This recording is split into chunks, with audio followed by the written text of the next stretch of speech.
Today, Oakland is the stage that may shed some light on the AL wildcard race. The A's and Red Sox are certainly thinking division first, but for now they are tied for the wild card, battling brothers in arms, looking for a higher spirit for the stretch run.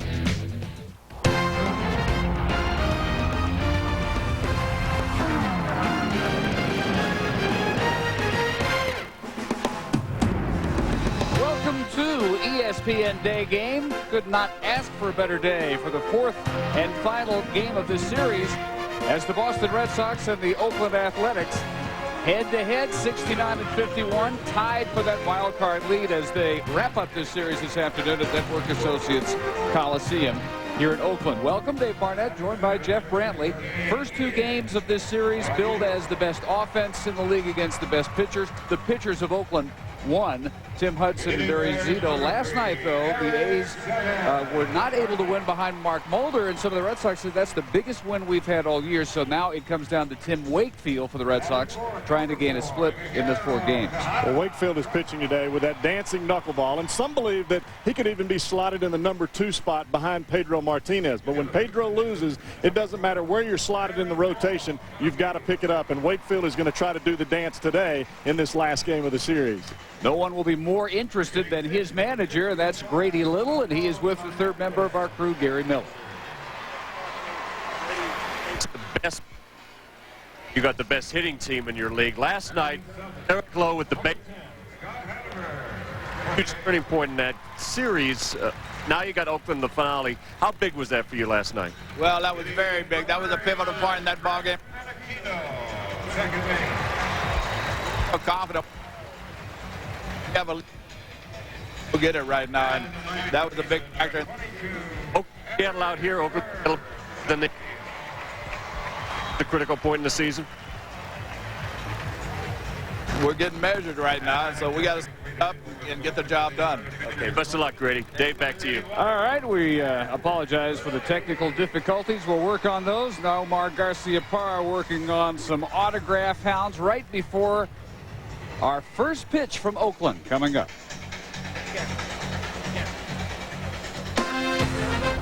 ESPN's Day Game, brought to you by TGI Fridays. TGI Fridays introduces 3 big flavors. Choose from dishes like our new garlic chicken.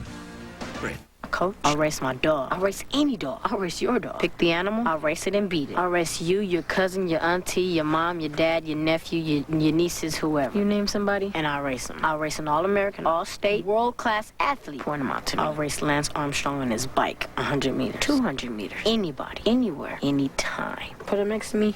You say go, I'll race him, and I'll beat him.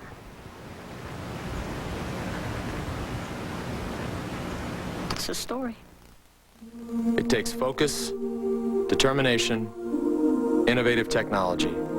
But they're nothing without the human effort. That's what it takes to create new medicines. Like the 3 Bristol-Myers Squibb medicines that helped me beat my cancer. Today, Bristol-Myers Squibb's breakthrough treatments bring hope to those with cancer, heart disease, and other illnesses. Hope, triumph, and the miracle of medicine. Bristol-Myers Squibb Company. What took you so long? I'd never tried one before. And now? Now I'm hooked. I'm hooked. I'm dialing 1010-987. I got my bill and I couldn't believe it. 3 cents a minute and 39 cents to connect anywhere in the U.S. Dial 1010-987 for 3 cents a minute to Canada and Western Europe, too. She talks to her sister who's studying in Spain. Any monthly fees? No fees. I pay only for the calls I make. Hey, I'm dialing 1010-987. 1010-987. You gotta try this.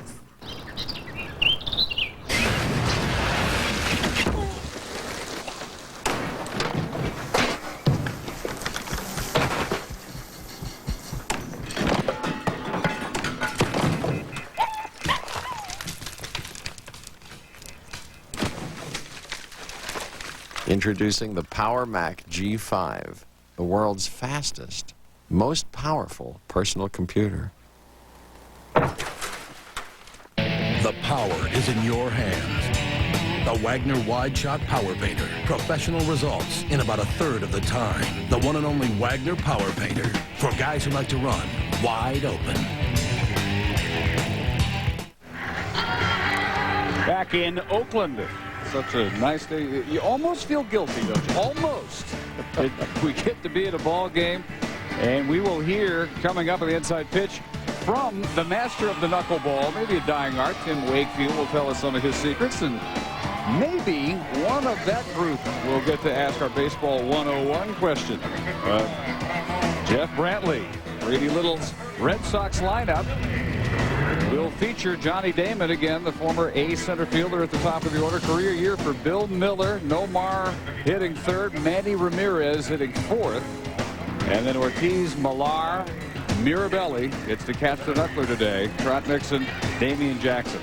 There's a lot of different hitters in this lineup, a lot of productive hitters, but the guy that I think the Red Sox count on the most is Manny Ramirez. When he hits, when he walks, they score runs. And on the mound for the A's today's 27-year-old left-hander Ted Lilly from Lomita, California. Former 23rd round draft pick of the Dodgers. Went on to Montreal, then the Yankees. And holding down the spot in the best rotation in the American League. Working to Johnny Damon, who squares. And it's 0-2. Lilly against Damon. Former number 2 pick of Kansas City. Damon's .274 batting average, the highest it's been all year. He's hit at 8 of the last 9 games and takes a ball. A little bit like when he goes back to Kansas City. A mixed reaction, maybe putting it mildly, from the crowd that used to cheer his every move here in Oakland. Well, no fan ever likes it when you do well for them and then you leave. They perceive you as being a traitor. As if you traded yourself. Exactly. Which is virtually never the case. Another one back out to play. That's one of those situations that you can't win. If you're traded and you do well somewhere else, then they're not going to like you. And if you decide that you don't want to be traded, well, then they're not going to like you then either. Only played here 1 year, 2001, and had his career low .256 in his only season as the A's center fielder.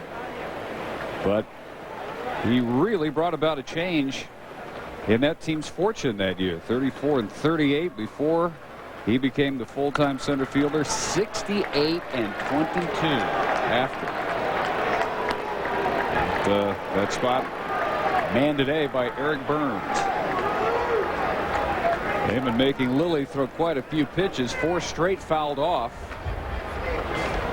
with the 1-2 count. And it's 2-2. The one thing about Johnny Damon is when you're facing him as a pitcher, he doesn't give you a whole lot of body language to tell you what kind of pitch you want to throw next. He's the kind of hitter I would describe as a slasher. Doesn't matter if the ball's in or out, change up, breaking ball. He's just slinging that bat through the zone. At last a fair ball, and Chavez ranges way to his left to throw out Damon. Let's check out the Oakland defense backing up Ted Lilly today. Well, you look around at all of these guys and the pitching staff, there's a lot been said about the big three, and now with the addition of Harden and Lilly on the mound today, but you've got to give a lot of credit to Hernandez behind the plate. You can't have a great pitching staff without having a catcher that understands and has a good idea about what each pitcher wants to do when they come to the mound. Strike one to Bill Miller, having a career year. He is the number 2 hitter in the American League. And this at age 32, former 15th round pick of San Francisco out of Maryland Heights, Missouri. College ball at Southwest Missouri State, which appeared in the College World Series this year. Bill Miller, probably the most prominent alum of the SMS baseball program. And when you see some of the places that a lot of these big league players are drafted, not every player that plays in the big leagues is drafted in the first round. A lot of guys are drafted way on down. Some guys are not even drafted at all. But it's not just about where you're drafted in the June draft, or used to be a January draft. It's about what you do once you're given the opportunity to put on a professional uniform. Garcia Parra, the on-deck hitter. Oakland 69-51. Boston 69-51. As we begin play today, a dead heat for the American League wild card. The Red Sox trail the Yankees in the East by 3. And the A's trailing Seattle in the West by 4. So those races are the ones that they would most like to win. Ken Maka in his first year replacing Art Howe. And Grady Little likewise skipping the Red Sox. I think one thing that we're going to see throughout today is a difference in philosophy, of an offensive philosophy from the Oakland A's and the Boston Red Sox. As we've seen early in this ball game, the Red Sox come to the plate swinging the bat. The Oakland A's, on the other hand, they have a little bit different philosophy. They try to work the pitcher, try to work deep into counts, and you'll see a different type of swing today. Really long run over near the line. Jose Guillen gets there in plenty of time, though. There are 2 gone. Oakland is drawing very well by A's historic standards, about 27,000 per game on average. This is a market that almost saw 3 million fans drawn back in the early 90s, late 80s. The Bash brothers used to pack in 32,000, 33,000 a night. And it's still looked at, of course, as a low revenue market, and that to a very large extent is still certainly true, but they're in the top 6 now in attendance in the American League as Nomar looks at the ball. Bill Miller number 2, Nomar number 3 in batting average in the American League at .323. And this one to left center field. Burns coming on, and it's a 1-2-3 first inning on 17 pitches for Ted Lilly. Now Wakefield and the knuckler ready to go to work. It's back. Mitsubishi's No Excuses Summer Clearance, where you can get no interest financing on a new Mitsubishi. And it comes with a 7-year, 100,000-mile limited powertrain warranty with roadside assistance. Or get great lease deals like the all-new Endeavor LS for just $299 a month for 48 months. Great cars, great warranty, great clearance deals. MLB Extra Innings is like having my own personal MLB control room. Through the power of digital cable, you can catch the exciting race for the pennant with the MLB Extra Innings package on Sports in Demand. Wherever the action is, I'm there. Call now and get the lowest price of the season. I can channel surf around the league to track my fantasy players. MLB Extra Innings on Sports in Demand. To order, call now. Get your game on with MLB Extra Innings on Cox Digital Cable. Hi folks, if you've been waiting for a great deal on a pre-owned Hummer, wait no more. Right now we're taking in great trades. Here's a 2003 Hummer H2, a one-owner trade-in with low miles. We've got the finest collection of used cars in the world, over 700 to choose from. Stop in today. Lund, Cadillac Hummer Saab, Bell Road. Legends, Cadillac Hummer Saab, Frank Lloyd Wright. Kachina, Cadillac Hummer Saab, Scottsdale Road. Ready now for Tim Wakefield to go to work against the Oakland Athletics in the bottom of the first inning. And the Oakland lineup will feature Billy McMillan leading off. Pinch hitter getting a chance to start a DH today, and then Jose Guillen followed by Chavez, Tejada, Long, Hernandez, Hedberg, Menachino getting his first action in 14 games, and Burns batting last. You talked about McMillan leading off. There have been some changes in this lineup, but the one guy that's been a consistent producer in this lineup has been Eric Chavez, and they have got to have him to continue to hit the ball into the gaps and with some power, because he's really the one constant in this lineup where they get some consistent production in the power department. 37-year-old Tim Wakefield out of Melbourne, Florida. 11-5 last year, 9-5 this year, and has won 3 straight decisions. As his first floater of the afternoon is a strike to McMillan. Billy McMillan, a former 8th-round draft pick out of Clemson, where he left as the Tigers' all-time leading hitter for the ACC champions in 1993. Back that year, second only to the Red Sox, Jason Varitek, then of Georgia Tech in ACC batting. Can't imagine how difficult it would be on one night to face a guy like Derek Lowe or Pedro Martinez, and then the next day at 12:35 you're facing a dancing knuckleball from Tim Wakefield. At 97 miles an hour turns into 67 miles an hour. Well, one of the things we'll talk about, no doubt, throughout the afternoon, and in fact we'll hear Tim Wakefield talk about, is the technique involved, and it is it's such a coming and going type issue. Some days it's there, some days you really have to search for it. He loses McMillan. He works a leadoff walk. And let's check the defense behind Wakefield. He'll have Doug Mirabelli with the big, thin, flexible mitt behind the plate. There are so many times you see a knuckleball, especially from our center field camera, just dancing all over the place, and the onus is on Mirabelli to make sure that that ball gets stopped. Not always by the mitt, whether it's his body or his face mask, or whether he has to dive out and block it with one of the shin guards. Just make sure he keeps it in front of him. Big swing and a miss by Jose Guillen, acquired just before the trade deadline last month for 3 minor league pitchers. Originally with the Pirates, 3 years with Tampa Bay, last year with Arizona and Cincinnati. And career best production, 25 home runs, hitting .333. This is his 13th game since being acquired by the A's. And a .314 average with Oakland. Quickly behind 0-2. Check of McMillan. Guillen disposed of in 3 pitches. Well, that last pitch was a 70-mile-an-hour fastball. And after you see these knuckleballs dancing all over the place, it's very difficult. Actually, that is a knuckleball. It just stayed straight.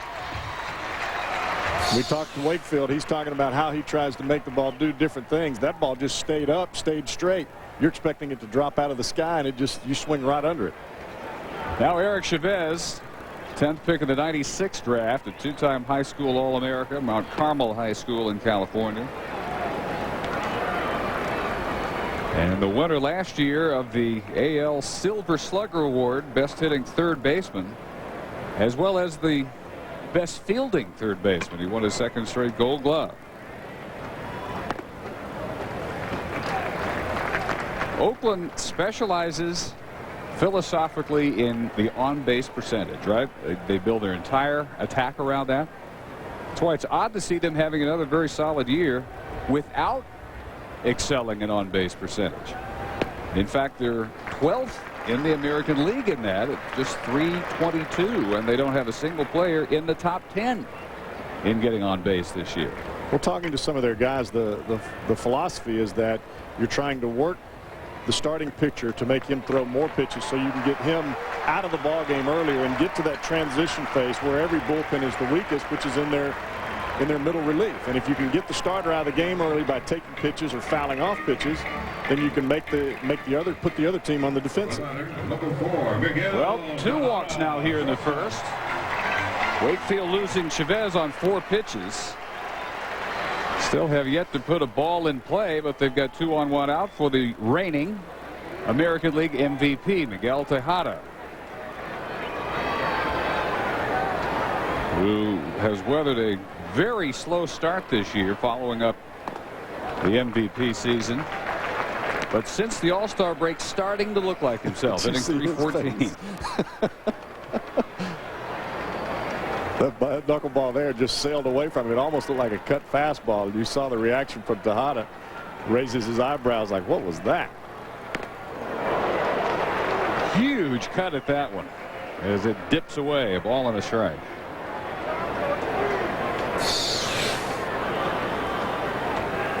Wow. Ball gets to the plate, and it's tough. If the ball looks slow, you're trying to wait as long as you can, and then as soon as you start to swing, that ball starts to move somewhere. Little chopper, no chance to get 2, and both runners move up on the first ball put in play against Wakefield. Chavez down to second. McMillan has reached third for Terrence Long to try and bring home. You know, Dave, I've got to believe that the philosophy that the A's have, especially taking pitches early in the count, works against a knuckleball pitcher like Wakefield, unless he can throw strikes early. But you would think exactly the opposite against a guy like Pedro Martinez that really attacks the strike zone. But in game one of this series, it actually worked to their favor. I mean, 5 innings for Pedro, and he was out of the game with 100 pitches. Couldn't pitch any more than that, and they got to the bullpen and won the ball game. Terrence Long, former Mets first-round pick, acquired for Kenny Rogers 4 years ago here in Oakland. No balls and a strike. Long has homered first 2 games of this series. Game 1, Tim Hudson pitched, in his own words, the best he has ever pitched, outdueling Pedro, a 2-hitter. Barry Zito won Tuesday night. Last night, A's couldn't make it 3 straight, even with Mark Mulder going. Eric Lowe, the winner. Tim Hudson, untouchable Monday. This one will be handled by Ramirez out in left, and 2 walks do no damage to Wakefield in the bottom of the first. And momentarily, Gary will be sampling a local barbecue.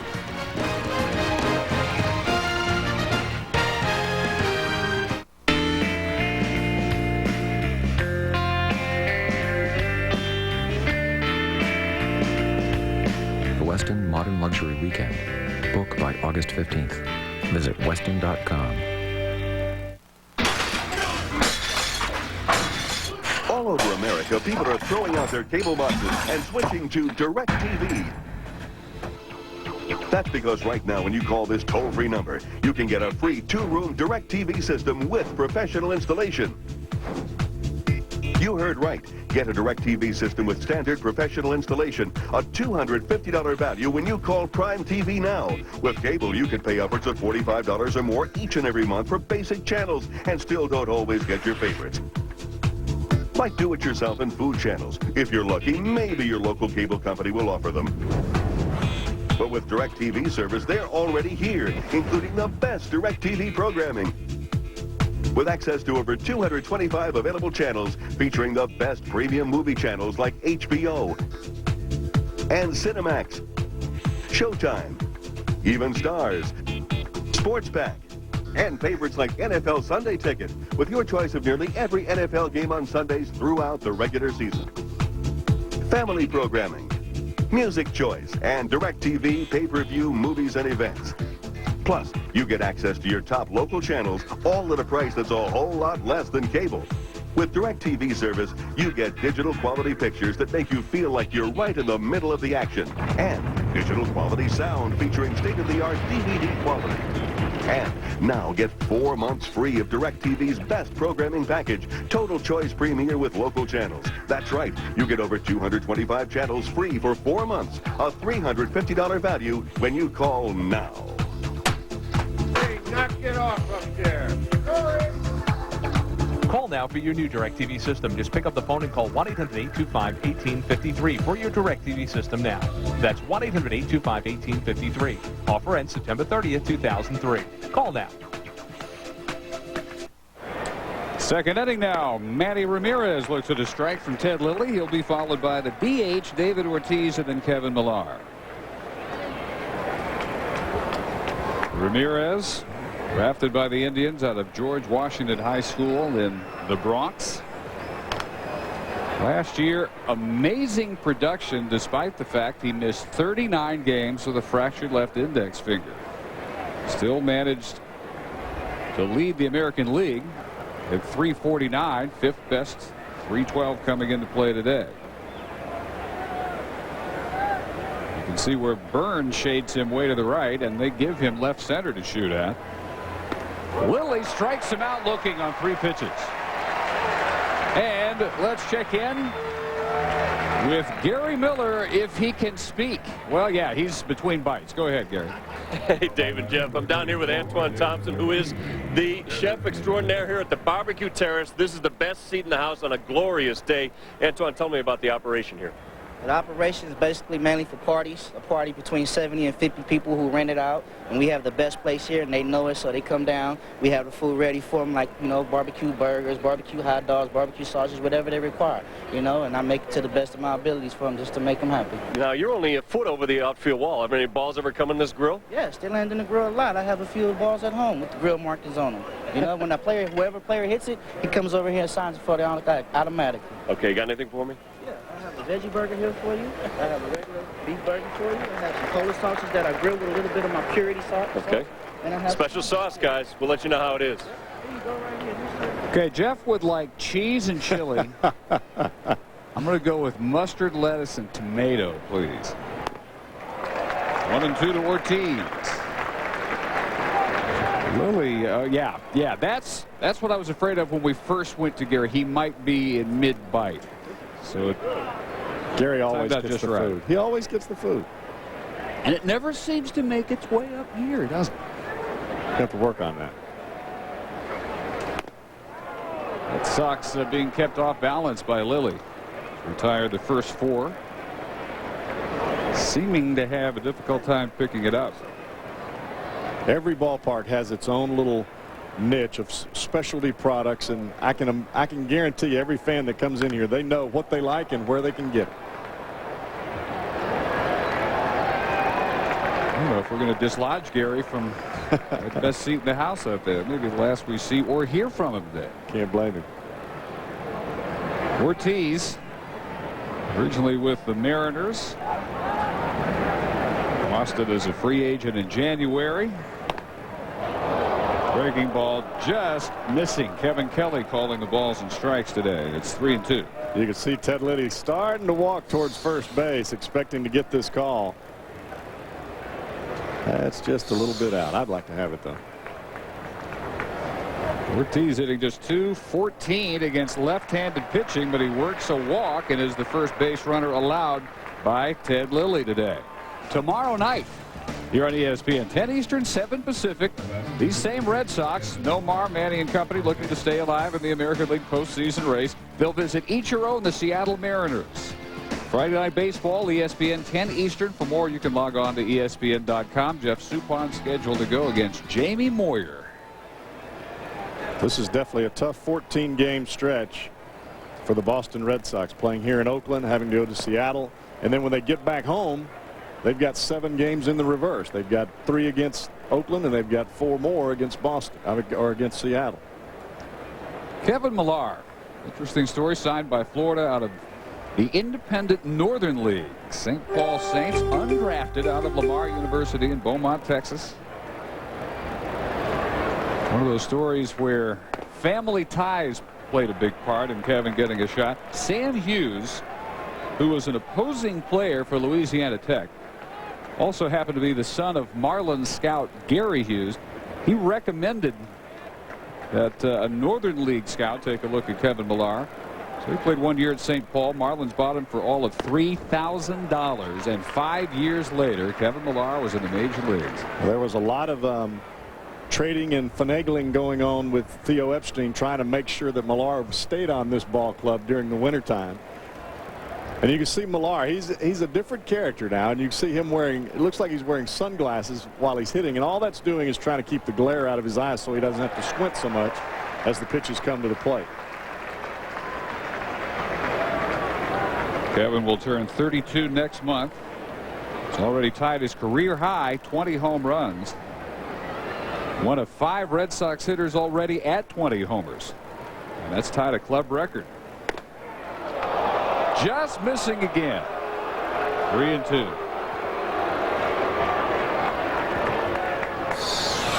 Another borderline pitch for Lilly. This pitch just off the plate on the inside corner. And you can see that ball just slide just inside on the inside corner. Not going to get that call. Every pitcher wants to get it. It sure looks like a strike. Not happening. This, by the way, is a Quest Tech Park. And the 3-2 fouled off. So what are you saying? Well, I know people are already wondering. And yes, it is one of the 10 major league parks outfitted with the Quest Tech camera system. Quest Tech or Quest Type? Well, Works either way. Ted Lilly will tell you that. So it's one of the parks where the umpires tend to feel extra pressure to be perfect. Letter perfect on the strike zone. Kelly behind the plate, Phil Cousy at first, Dan Iasoni at second, Larry Poncino umpiring at third today. 7-3 win for Boston last night. Millar had a home run. Afterwards called it by far the biggest win the Red Sox have had all season. Rolled them into a tie with the A's for the wild card. That one's up and tight. And back-to-back walks issued here in the second by Lilly.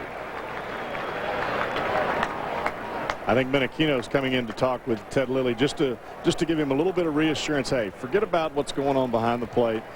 Borderline pitches, well, you still got to be able to make pitches and get outs. A lot of pitchers get out there and get frustrated a little bit when they don't get the pitch that they expected to get. They let it get to them a little bit. Don't throw strikes. A's pitching coach Rick Peterson. We'll watch Lilly now try to get a ground ball off the bat of the catcher Doug Mirabelli. Wakefield's personal catcher for the 39th straight start and the 41st in the last 42 Wakefield has started. Former 5th-round pick out of Wichita State, where he was a 3-time All-America, played on the 1990 National Championship Shocker baseball team. 5 years with the Giants. And coming back here to the Bay Area with the Red Sox. Ball and a strike.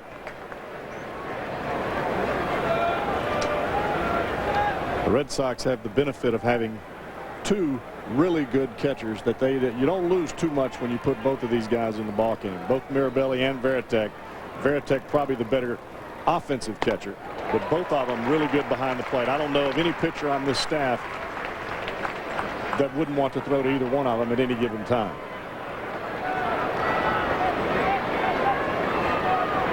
Not bad with a bat this year. They've combined for 25 homers. Mirabelli has 5 of those. Varitek already at 20, and Lilly with a 1-2 gets a pop-up. Right side of the infield. Menachino will make the call for the second out. Second inning of our ESPN day game matchup. Network Associates Coliseum, Oakland, California. The Red Sox and the A's both coming at 69 and 51. That's good enough for those two to lead the American League wild card race. Red Sox trailing the Yankees by 3 in the East. A's 4 back of the Mariners in the West. Dave Barnett, Jeff Brantley, and Gary Miller in Oakland today. Absolutely gorgeous. Low 70s, a little bit of a breeze. Hardly a cloud above the Coliseum today. And here's the right fielder, Trot Nixon. Just that much breeze. This makes a day game after a night game very bearable when this pretty and this cool. You got this many people coming in to watch it. This is what it's about. 0-2. Nixon, a quarterback at North Carolina State. High school player of the year nationally in baseball. And had signed to play football with the Wolfpack, but then signed with the Red Sox the day before classes were to start, and they kept him out of the pads and helmets and got him into their organization. And having so far the best year of his career, 311, 22 home runs. You can see Trot Nixon putting his hand up onto his helmet. It's almost like Biggio's helmet. They don't wipe that thing off. That thing's got enough tar on there you could pave a road with that. Second strikeout of the inning. And the walks to Ortiz and Millar do no damage to Ted Lilly. We're still scoreless in Oakland. To afford a sundae from McDonald's Dollar Menu, this is how much work a psychic has to do. Sagittarius. The sundae, just one way to get a lot for a little on McDonald's Dollar Menu every day. Mike's been talking about sending his boys to his alma mater since they were born. When he started getting ready for it financially, he talked to me. We live where you live. And now the same State Farm agent who helped you plan for just in case can help you with what could be with education savings plans and other funding options.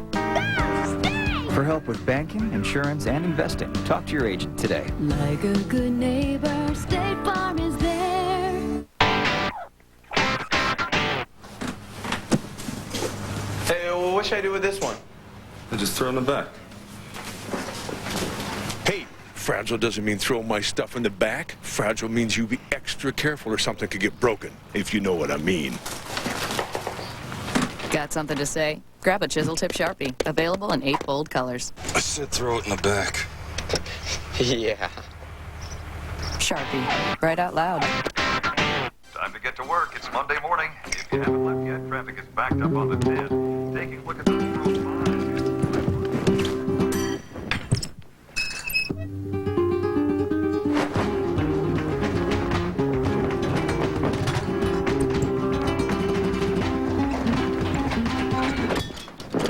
Starbucks Double Shot Espresso drink is an invigorating blend of espresso and cream to help you take on your day. Do things have value only when they're without imperfection? Do people? AmeriQuest Mortgage doesn't think so. So when we see homeowners who want to refinance, we see more than credit scores and tax returns.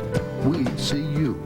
To reach new goals, pay off credit cards, and lift your spirits, call 1-800-287-1545 or go to AmeriQuest.com now. Call AmeriQuest, the company that knows you are more. Bottom of the second now. Sun splashed Oakland. Ramon Hernandez, Scott Hatteberg, Frank Menachino. The A's working on that knuckleball of Tim Wakefield. He walked 2. And they got out of the second and third 1-out jam in the first inning. Now Hernandez, very reliable 5th-year veteran from Caracas, Venezuela. Strokes one to left. Ramirez back a few steps to haul that one in.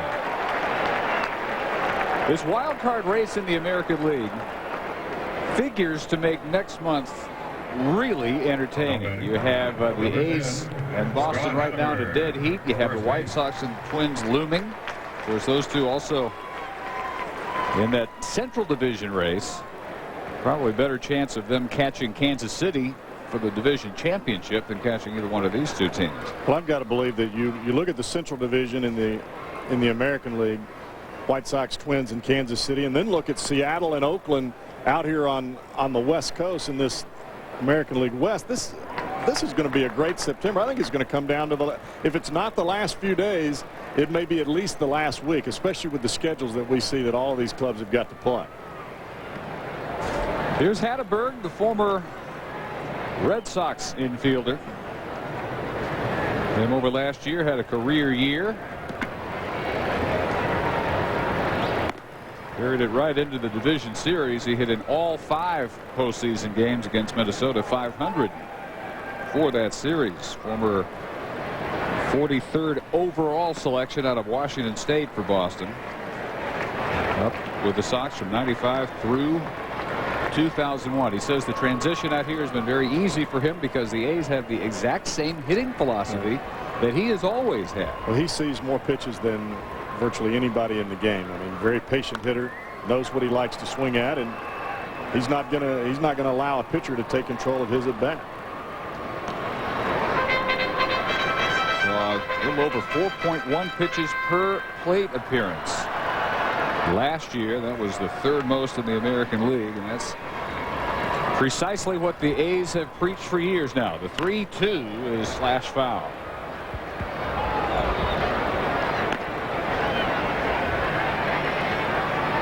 And you look at this guy and you wonder, how can you be aggressive and still be aggressive to hit the ball like we see Garcia Paredes, but be patient enough to take that many pitches? Reaches out, pokes that one into left center field, and it'll go all the way to the wall. Extra base hit with 1 out in the second for Hatteberg.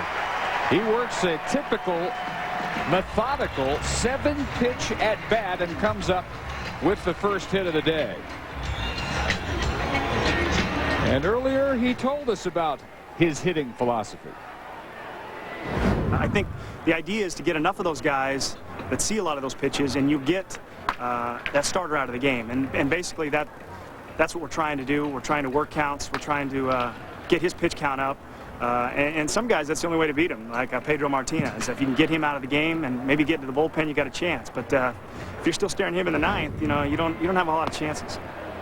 Now, the one thing, of course, with a knuckleballer is you don't have to worry about, if you're Tim Wakefield, the fatigue factor, because you're slinging them up there 68, 70 miles an hour. It's not like you're trying to get Pedro to throw 70 or 80, 98-mile-an-hour heaters. But I think in the case for today, especially facing a knuckleball that's as consistent, moving as consistently as Wakefield, is you need to see it a little more as a hitter to have an idea about what the speed is. The toughest thing to do as a hitter is to wait. Briefly getting away from Mirabelli, but not long enough for Hatteberg to advance. When you watch the catcher's mitt, that tells you how much the ball is moving. When you're watching Wakefield pitch, don't watch the ball as much as you watch the catcher's mitt. How fast he has to dart left to right or up and down to be able to catch the ball as it comes to the plate. That'll tell you how much that ball's moving.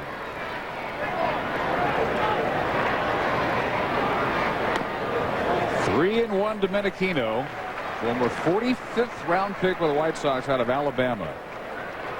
Oakland selected him as a Rule 5 pick, 1997. That pitch right there shows you how good Mirabelli is. It was a fastball. He was expecting a knuckleball. He was still able to get the glove on it. Right in with a strike, and it's full. Wakefield's highest pitch total this year has been 120. He may not even have to shower after 120 of his pitches, though. Eric Burns waiting on deck. That one sails hat high to Menachino. It's the third walk issued by Wakefield.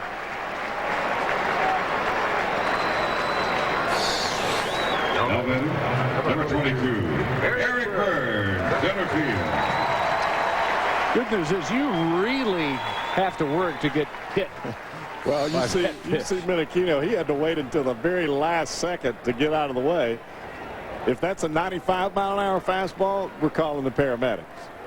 Eric Burns, 8th rounder 5 years ago out of UCLA. And a strike. Burns, each of the last 3 years, part of the year AAA Sacramento, part of the year here in Oakland. And the 14 games since the All-Star break after a very promising first half of the season, hitting .093. Hatteberg after his double at second, Menachino at first after the walk. A little tight, a ball and a strike. Well, Burns is a guy that basically he made his own way into the lineup by just playing very aggressively, a lot of hustle, energizing this ball club. And it was at a point in time, especially early this season, that they needed some renewed energy, especially with Jermaine Dye out of the lineup. First part of the year, he was smoking at a 22-game hit streak, one of the longest in the American League, from May 8th to June 1st. Since the All-Star break, Eric Burns just 4 out of 43, and the average is down to 273. Hit for the cycle late June. Since then, .099, 9 for 91.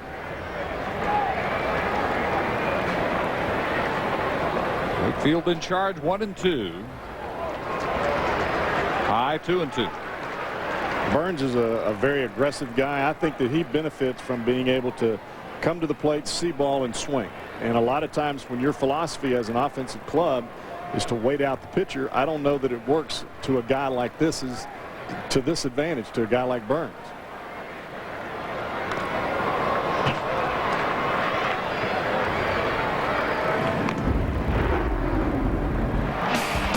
But you can watch Eric Burns. I mean, when he hits the field, he's running, he's hustling, he's diving, he's trying to get from one base to the next, absolute full speed.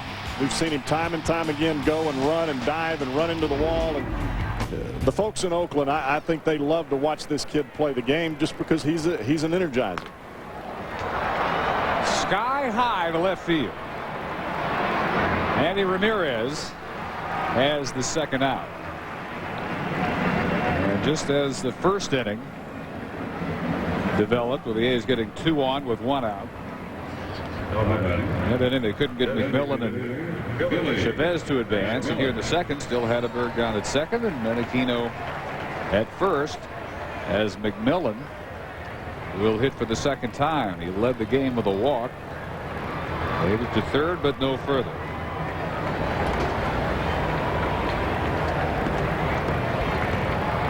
McMillan, the top pinch hitter in the American League. 9 pinch hits, 4 doubles. And really much more effective in that role than in his few starting roles this year.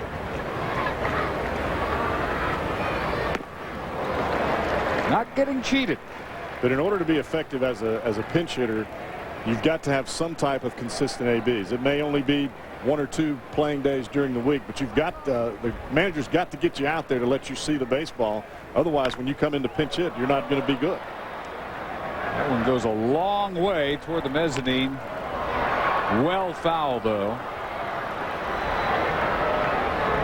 Crowd still coming in. This is going to be one of the better day crowds, I think, the last several years they've had here. They always talked about Oakland and San Francisco not being able to draw together. Either one or the other was going to be able to draw. Well, this year, guess what? They're both drawing. Yeah, the Giants lead the National League about 40,000 per game, and the 2 franchises together almost 70,000 a game between them. Oakland in the top 6 in attendance in the American League. I still believe you put a winning product on the field, people are going to come and watch you play. McMillan down on strikes into the second straight inning. The A's leave 2 against Tim Wakefield.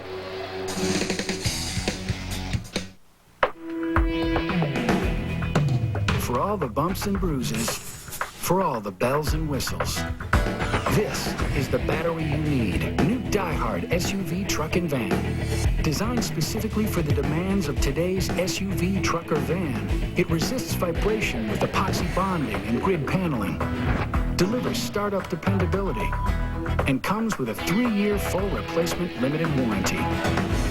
No wonder Die-Hard is America's most preferred battery. So call for a free Die-Hard SUV truck and van brochure, plus a $5 coupon. And for installation as reliable as the battery, head to the place that knows Die-Hard. Die-Hard Express, only at Sears Auto Center. You'll get expert service and be in and out fast. Today's vehicle demands a lot. So power on with the name you know. Die-Hard, SUV truck and van. Geico's always been about savings, but he really brought customer service to a whole new level. We settle a ton of claims in under 48 hours. Guaranteed claim repairs? That was his idea. Customer satisfaction is at an all-time high. You know what he represents? A commitment to excellence. And he deserves this award.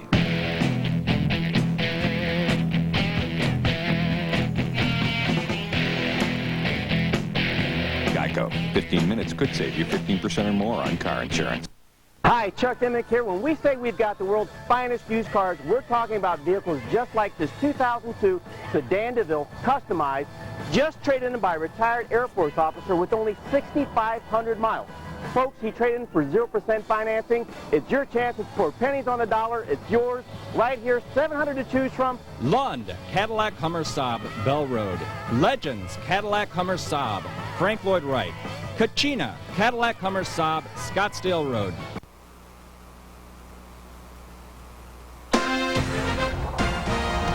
ESPN's Day Game, brought to you by Adelphia Communications.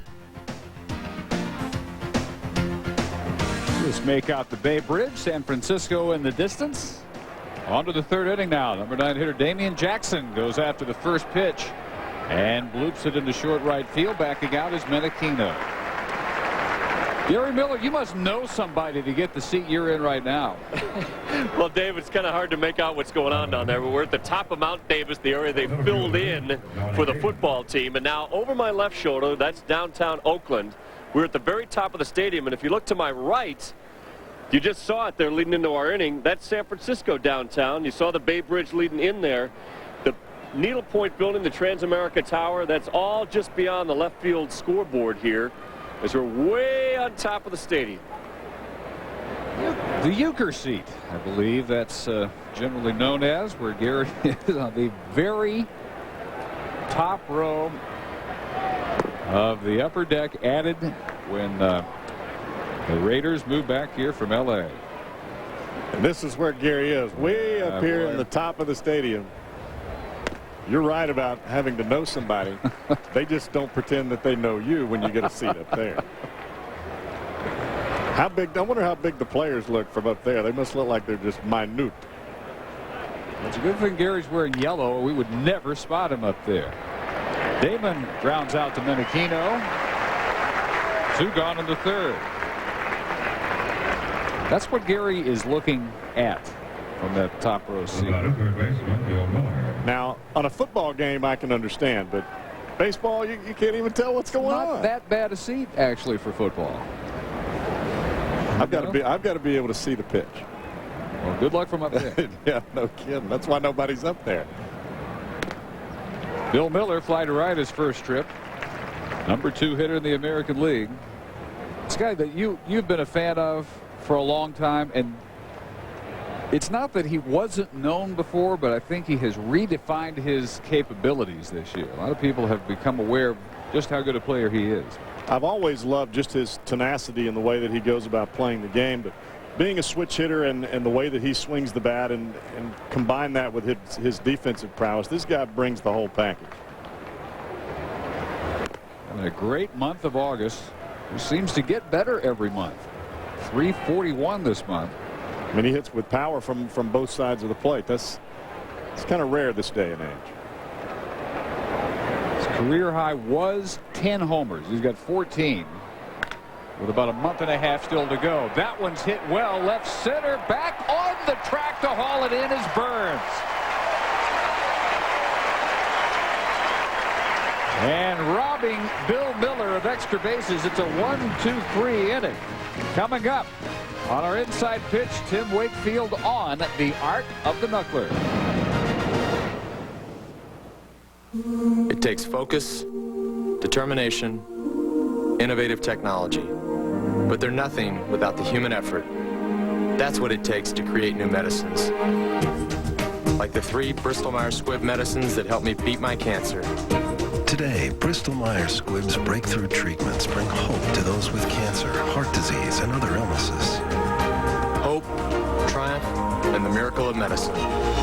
Bristol-Myers Squibb Company. Make we look.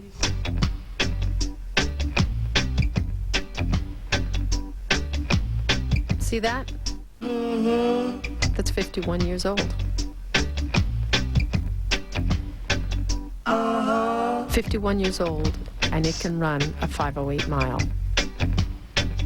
Mm-hmm. Can I do a 502?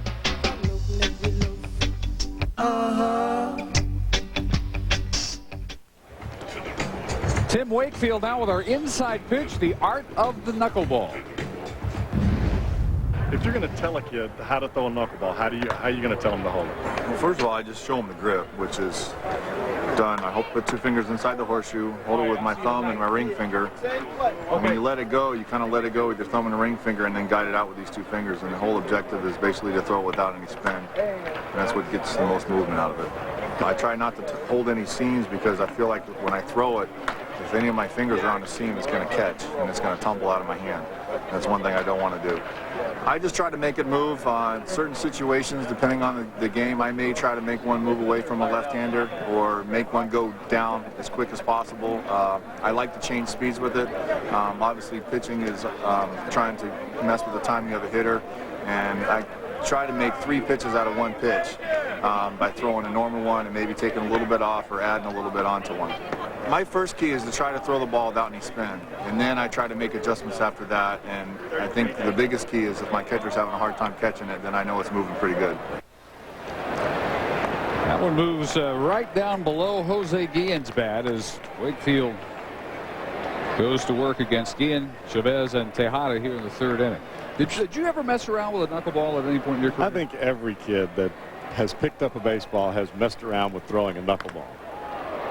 But when you look at what he was doing, he put his fingers behind the seams, not on the seams. I always thought that you put it on, but the thing that amazed me the most was where he held his thumb and his other finger to the side of the baseball, and he's got his fingers just below the seams there, and his thumb's not under the ball, it's to the side of the ball.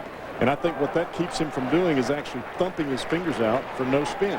You know, that's what he tries to say is, I don't want the ball to spin. I want it to just move, just bare, you know, not at all. He has worked with both the Necros, and one thing that he noticed from Phil comparing notes is that Phil Necro does hold his right on the seams. I don't know which is more preferred. I mean, whatever works for you, I guess. Well, it really doesn't matter. I think these guys, I think all of these guys have kind of a little unique fraternity, and they all have a little different way by which they go about throwing the knuckleball. But the bottom line is making the thing move, and like Wakefield was saying, so the catcher has a hard time catching the ball. Because if the catcher can't catch it, I guarantee you can't hit it with that little round bat.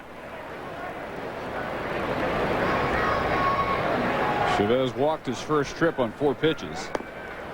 There always seems to be at least one knuckleballer. Sometimes it looks as if the fraternity may die out, but it hasn't happened so far. Do you ever think that might happen, that there will come a day where no one remembers enough about it to actually have a major league caliber knuckleball? I think that there will always be guys that are trying to throw a knuckleball, and you can see Wakefield walking behind the mound right now. He is highly frustrated after throwing a pitch like this, and the ball is not a strike. He thinks that's right on the money, and you can see him freeze. He snatched the ball back from Mirabelli when he threw it out there, and when your ball moves as much as Wakefield's is today, that's not the easiest of pitches to call balls and strikes with.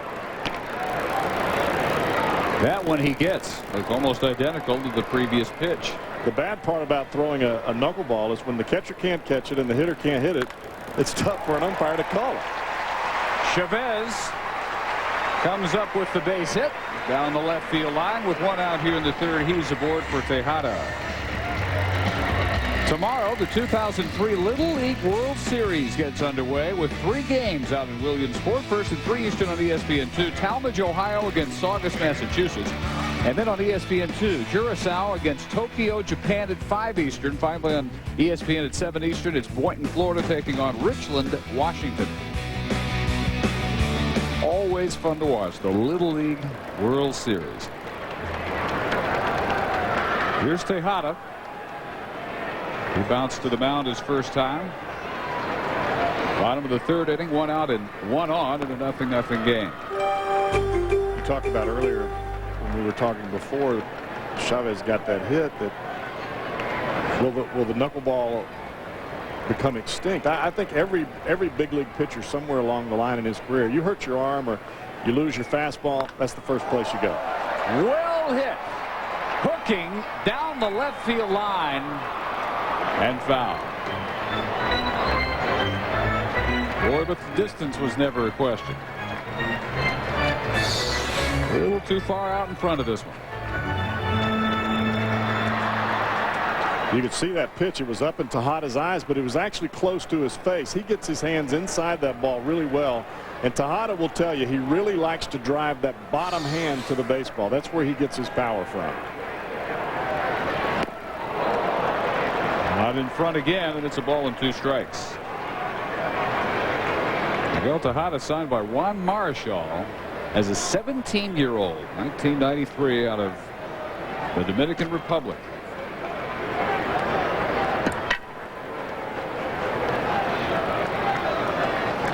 Only Oakland batter hitting .300 here at home, and 0 for 2 against Wakefield today. 4th strikeout. He is frustrated. See, this knuckleball is a little bit harder, a little bit sharper break at the end, and you can see Tejada at the end. He's just frustrated. Facing a guy like Wakefield, especially if you have a bad day, because sometimes you try to change your swing instead of staying with your conventional approach, it can put you in a slump in a hurry. Terrence Long, who flied to left his first trip. Wakefield has had great success and great frustration in his career, sometimes in back-to-back years. 1994, he was the most hittable pitcher in the minor leagues. His Spent some time with Phil Niekro in the offseason. And the next year, 95, he was almost the most unhittable pitcher in the major leagues. It's just kind of the nature of the art, I suppose. Well, dealing with that knuckleball, this is not the most consistent pitch. And pitching is about being consistent in how you move the ball at the plate. And if you can't make your knuckleball consistent, and that's what you count on, you're not going to be consistent.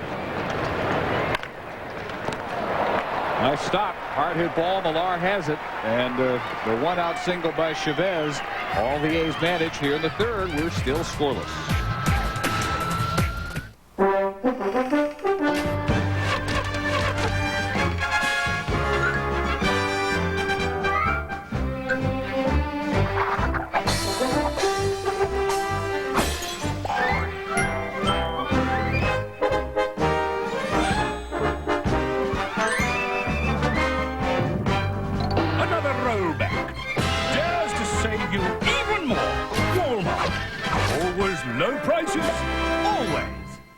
Come on in, Derek.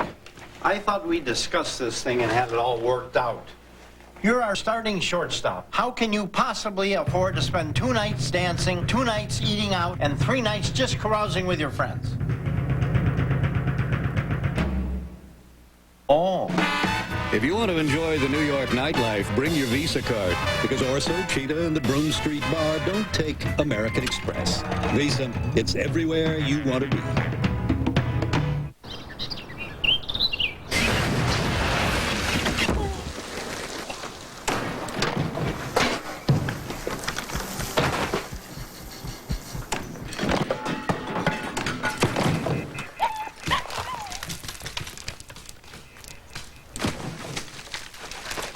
Introducing the Power Mac G5, the world's fastest, most powerful personal computer.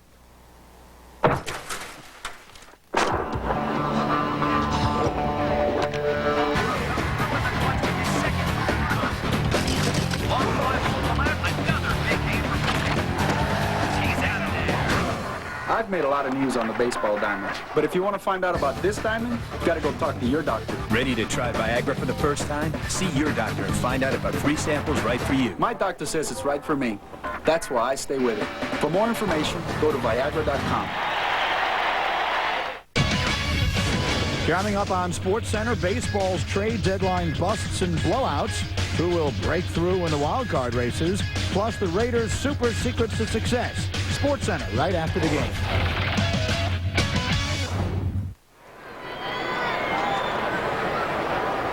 Oh, I get it. A's hardware. Took a while.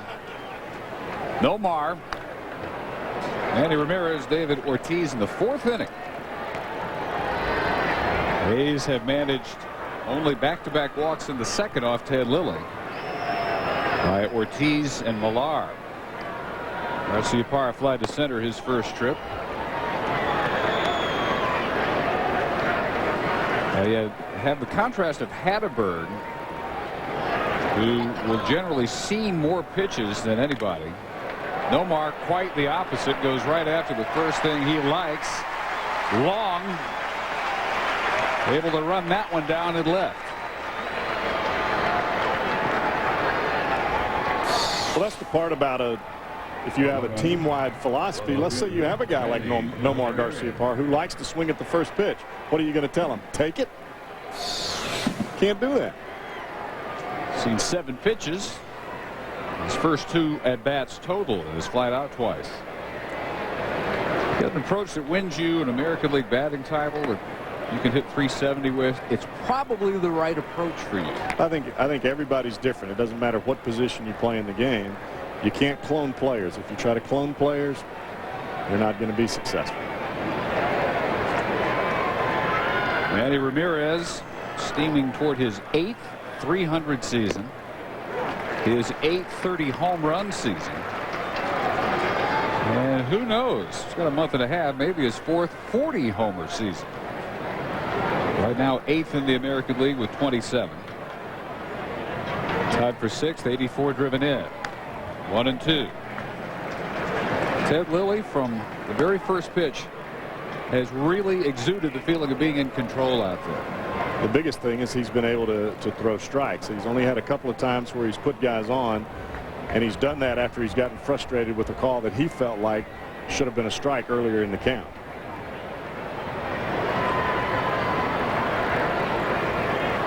Here's the 1-2. Just missed at the knees. Lilly coming into this season just 10-14 in his career, and his ERA was up near 5. ERA is not much different, but in the last 3 or 4 turns through the rotation, he's starting to really blend in. That one's off the heel of the glove of Chavez, and finally the Red Sox have managed to hit. Hard hit ball by Ramirez. Chavez tried to backhand it along the line. Even if he picks it cleanly, it's a very difficult throw. This ball's a cutter trying to get in on Manny. He gets his hands through the zone in a hurry. That one-hop backhand, that's a difficult play, especially when you're having to move away from you. Chavez, we talked about his ability with the glove. He doesn't miss too many. First hit of the day for the Sox. Well, little bit of indecision. That will get Ramirez down to second. Anytime that you see a batter, if he raises his hand or if he looks like he's backing out of the box, it's the pitcher's natural reaction to slow up. But if the home plate umpire does not call time, guess what? Time is not given.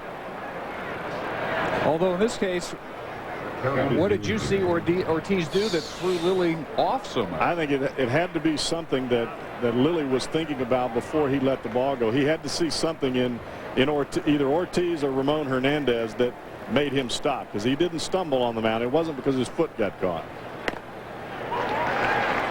Little things like that may determine a low-scoring game like this. We'll see. Ramirez in scoring position for Ortiz.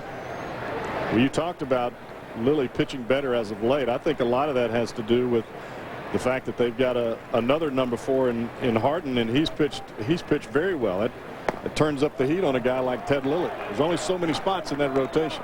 Rich Harden has sent a jolt through the entire A's rotation, and Billy Beane, the GM, saying the best prospect they've brought up, including Hudson, Zito, Mulder. Little bluff down at second base. The effect it's had on Lilly, who's to say how much Harden's presence has played in his last 4 starts, but it's undeniable. His last 4 turns through the rotation, Lilly's ERA is 2.79, a little over half what it is for the year. And this for a guy getting the 3rd lowest run support in the American League. He's getting fewer than 4 runs per game scored behind him. So he's used to dealing with very little margin for error, and he retires Ortiz. 3rd strikeout. Let's check in with Gary Miller. Dave, there's a big fundraiser going on for juvenile diabetes today. They've got players' wives handing out root beer floats in there, and then they also have this bull riding. Jeff, are you nervous? Yeah. Now, let's see you get up on there, and then we'll talk to you afterwards if you can speak. Okay. They go for $2 a pop on this bull. And I think he's going to be grateful he has that helmet on.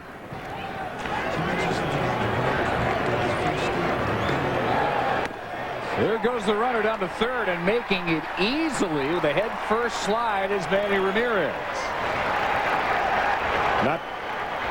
Not too many folks would be expecting Manny Ramirez to steal 3rd base, but as a pitcher, when you leave the runner alone, you can see the jump that he gets. Lilly's not even looking at him, and a lot of people say second base is easier to, or 3rd base is easier to steal when you get the jump than any other base in the game. Manny will take 3rd on you. If you're not paying attention, he has 3 steals this year. 2 of them are 3rd base. And that it just goes back to what you just said. When you're not paying attention, you can steal 3rd base. Did it against Kansas City back in May. And now 90 feet away. Let's check in again with Gary. Here you go, guys. Better him than me. Hey, he's pretty good. It's better than hitting a knuckleball. Well, whiplash. John Travolta, Urban Cowboy, or at least Deborah Winger, an Urban Cowboy. I didn't see him holding that right hand up. Cowboy up. Jeff, how was it? Good. Good? You barely broke a sweat. Congratulations. For a good cause, guys. Called strike 3 to get Millar. 2 strikeouts. Here in the 4th inning, still nothing. The best in the world go head-to-head. Metzger versus Pastrana. Slater versus Machado. X Games 9 begins Saturday at 2 on ABC and continues all week at 9 on ESPN and ESPN2. ESPN NFL Football in stores September 4th. Rated everyone.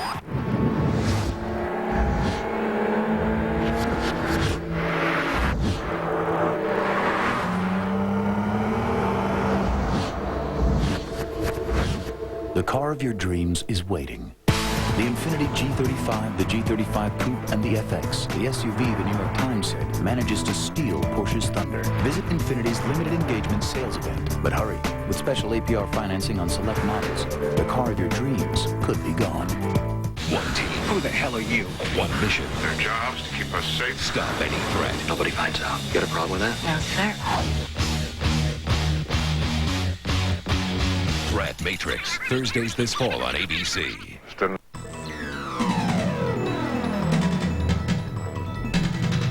This is Cox Countdown with a 30-second look at Cox voicemail.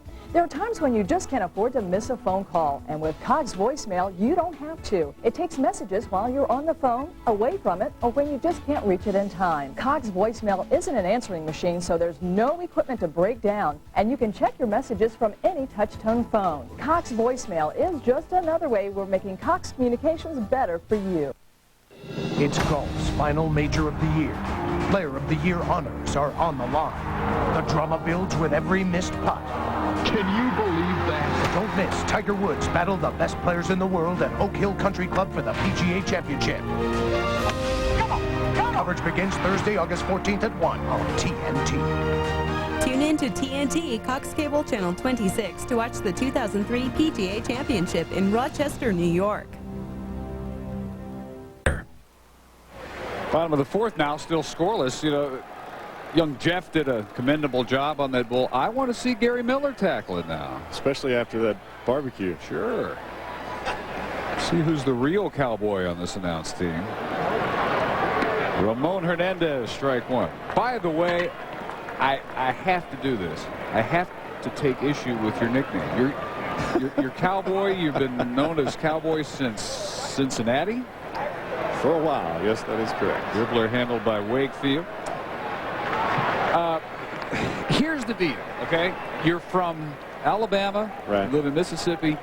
No one from Texas, or for that matter, Oklahoma, will ever acknowledge anyone from a state east of Texas or Oklahoma as a cowboy. That's by definition. We call our big expansions of land farms, and you call them ranches. I call you the farmer. That's the yeah, the Can't farmer. Call you cowboy. So. Hey, I didn't make up the nickname. Lenny Harris did.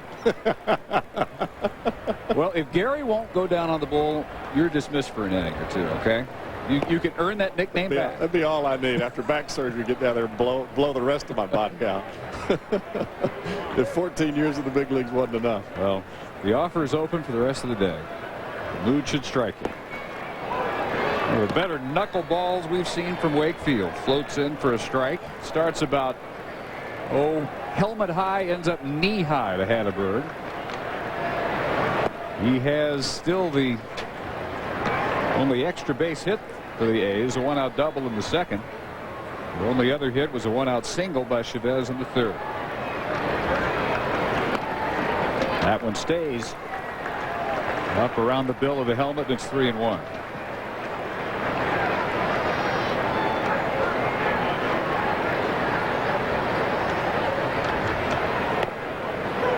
Right in there, the outside corner. You look at Mirabelli's mitt. That catcher's mitt is more. It looks more like a first baseman's mitt than it actually does a catcher's mitt. To right center for Damon. 2 gone. And the reason that mitt is a lot bigger than a conventional mitt, and it's a lot thinner. It allows him to, it's almost a combination between a first baseman's mitt and a catcher's mitt. You look at this mitt and you look at all this padding here. Well, when the ball comes as a knuckleball, it's going to hit and it's going to bounce off. So you have a bigger mitt for a knuckleball mitt, so it allows you a bigger space to actually catch the baseball. Very similar to the difference between a second baseman's glove and an outfielder's glove. It's a little bit bigger, allows the ball a little bit more room to move around so you don't miss it and it comes carrying off. Covered that very well last Wednesday on Day Game, the difference between the smaller infielder's mitt and the longer outfielder's mitt. So when you're talking about a knuckleball, the same is true of the catcher's equipment.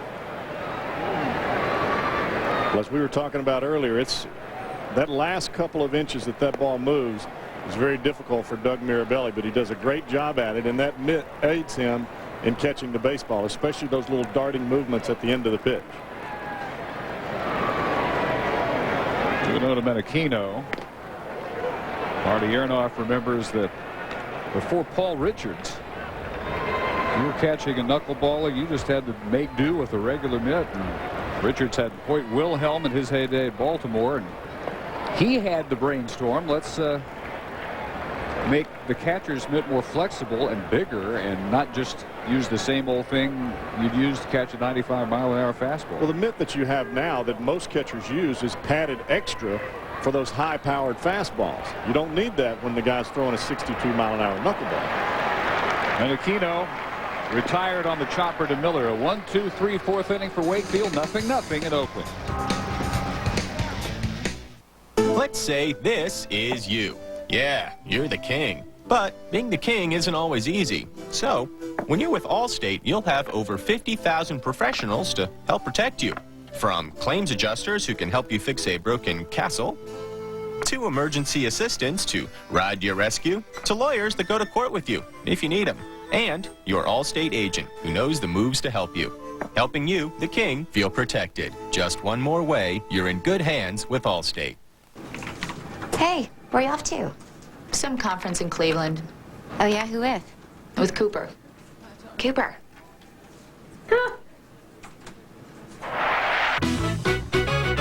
Who's naughty on this plane? This guy.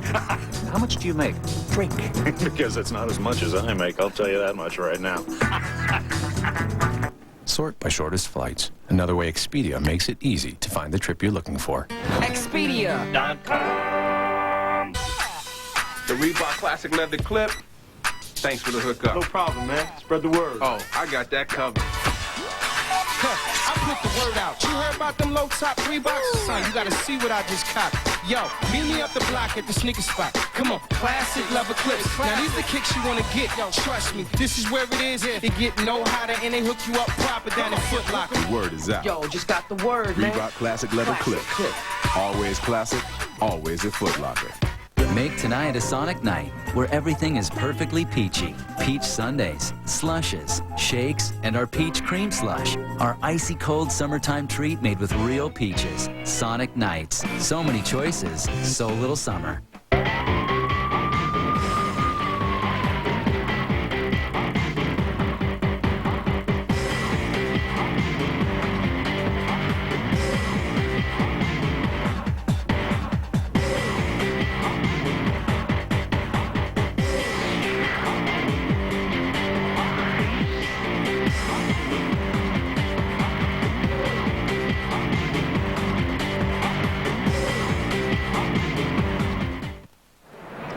This pitcher's duel moves into the 5th inning now, and Ted Lilly will work to Doug Mirabelli. Hammers that one foul. Trot Nixon and then Damian Jackson. Dave Barnett, Jeff Brantley, Gary Miller, our ESPN crew from Network Associates Coliseum in Oakland today. Mirabelli spent some time, of course, here in the Bay Area with the Giants, as did a number of players in this series. John Birkin, Johnny Damon, Bill Miller, Jeremy Giambi on the DL currently, Alan Embry, David McCarty, all with the Red Sox at one time or another, either an A or a Giant. Lilly ahead 0-2 with the ample foul territory here That one's unplayable. Tomorrow night, here on ESPN, 10 Eastern, 7 Pacific, the Red Sox will visit Seattle. Ichiro, Jamie Moyer, the scheduled starter. The Mariners hosting the Red Sox on Friday Night Baseball on ESPN, 10 Eastern. Jeff Suppan scheduled to go for the Red Sox. Part of that makeover of the Red Sox pitching staff last month. Virtually a brand new bullpen, and they had a terrific arm to the end of their rotation at Suppan. We go with Pedro, Derek Lowe, John Burkett, and today's starter, Wakefield. So size up now, Boston, with the remade bullpen, with that deep a starting rotation. 3 games behind the Yankees coming in today. Can they catch them? I think there's no reason that Boston should not be in the playoffs. With what they have, you can't tell me that they're not one of the top 3 or 4 teams in the American League. Jose Guillen over to retire Mirabelli.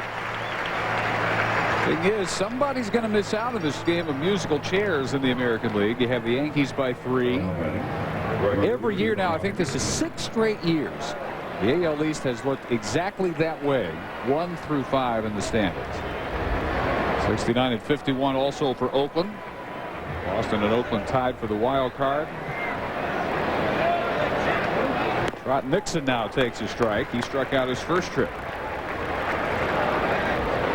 Well, when you look at Boston, you've got offense, you've got starting pitching, and you've got a revamped bullpen with some arms down there that have a pretty good idea about what to do. And they already play some pretty good defense. What else is there? Best offense. Second most home runs. Best batting average. They've scored the most. Highest slugging percentage. Highest on base percentage. Get into a series with them and you get Pedro in game 1. Derek Lowe in game 2. A real good possibility. You're down 0-2. As long as they pitch their normal ball game, you would think so. But looking at this series, they put Pedro out there in game 1, and he lost to Hudson. He didn't pitch that badly, but he simply wasn't up to Hudson's level that night. Hudson says it's the best he's ever pitched, a 2-hit shutout against that level of offense. And Nixon strikes out for the second time. That's 5 for Lilly. So Monday night, it was a masterpiece by Hudson in just 93 pitches. 4-0 win, followed Tuesday with a 5-3 victory behind Gary Zito. All of those runs that Burkett gave up were in the first inning. After that, he pitched very well. Last night, Lowe over Mulder. And you can see in this ball game, Derek Lowe pitches 5 innings. They went to the bullpen. Ended up being fine. It's a lot of difference coming out of the bullpen with nobody on base and just having to pitch an inning than coming into a ball game in the middle of the 6th or the 7th with runners at 2nd and 3rd, and expectations are to perform some magic. High chopper. Tejada makes it a 1-2-3 5th inning. Lilly and Wakefield matching zeros this afternoon on ESPN Day Game. Investigator of the undead. The only secret people keep is immortality. A killer from the beyond. Something terrible is going to happen. I place you in Alex's path. Your love is my creation. Now, one man must stand between the living and the dead. I order you back to hell! Heath Ledger. It's you and me. Shannon Sossaman. Cross my heart. Hope to die. The Order. Rated R. September 5th. Only in theaters. Time to get to work. It's Monday morning. If you haven't left yet, traffic is backed up on the 10. Taking a look at the 405.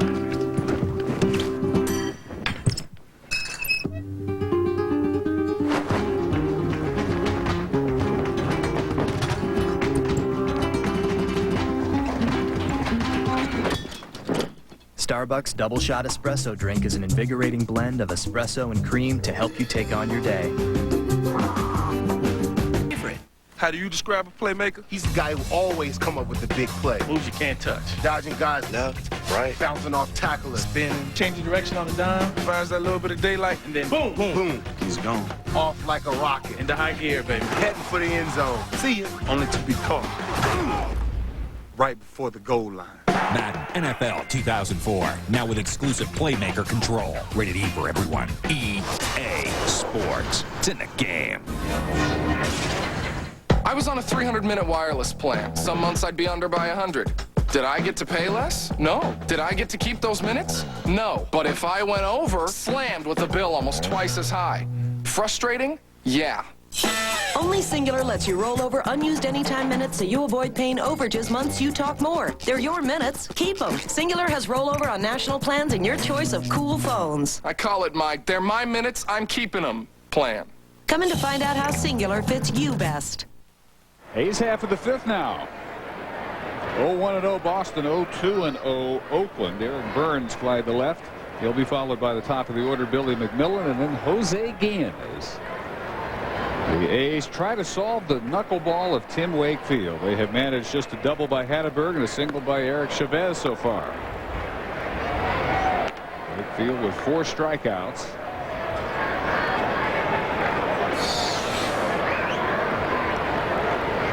I'm telling you, the A's are not getting cheated, especially Burns and Tejada. I don't think they can swing any harder than they have at this knuckleball of Wakefield today. This is almost like standing in the backyard playing wiffle ball and trying to hit that thing moving all over the place. Eric Burns' primary contribution this afternoon has been defensive back in the 3rd inning. We talked about Burns being able to hustle and being able to run after the ball. Not afraid of the wall at all. He gets a good jump on the baseball, makes a fine catch. Fine running catch on a ball that was smoked earlier. Robbing Bill Miller for the final out of that 3rd. Now the 1-2, and he waves at that one. Strikeout number 5 for Wakefield. The Red Sox came into this season with the idea we'll have a closer by committee.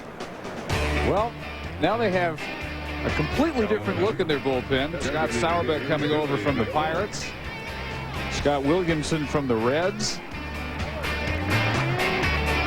They have also added to the starting rotation Jeff Suppan. He goes tomorrow night in Seattle against Jamie Moyer. And then you throw in Todd Jones, Young Kim, who has World Series closing experience in his years with Arizona.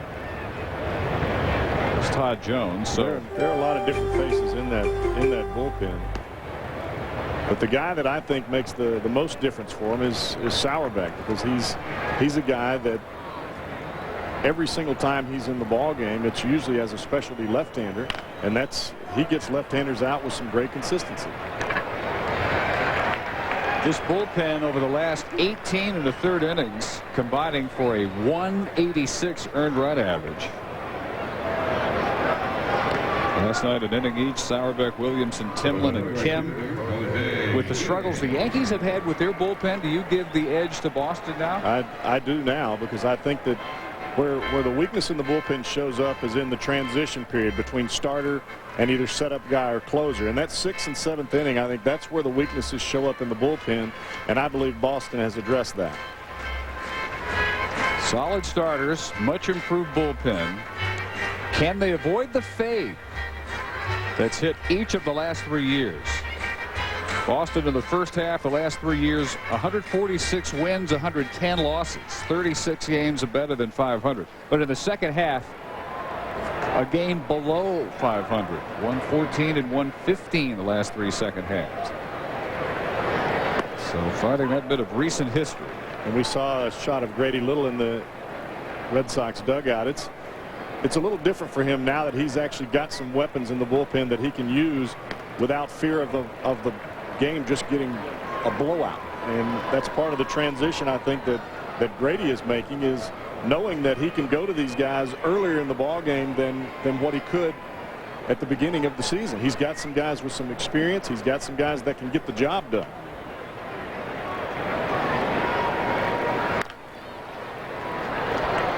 That is just foul, handled down the line by Miller. Monday night when Hudson outpitched Pedro Martinez, that was the first time 7 of Pedro's new Boston teammates had ever seen him lose. His first defeat since May 9th, covering 12 starts, 5 wins, 7 no decisions. He doesn't lose much. And his 1-loss record this year is not going to be up to his usual standards, but check the ERA. That'll really illuminate how many no decisions he's had. No play for Nomar over in the hole, and Guillen is aboard with 2 outs. This is one of those plays that for any shortstop, especially with Guillen running, you've got to get the ball and try to get it into your hand, into your throwing hand as soon as possible. It's almost a do or die play, very similar to the third baseman coming in and having to barehand a baseball. It is a base hit. After striking out his first 2 trips, now Jose Guillen 1 for 3.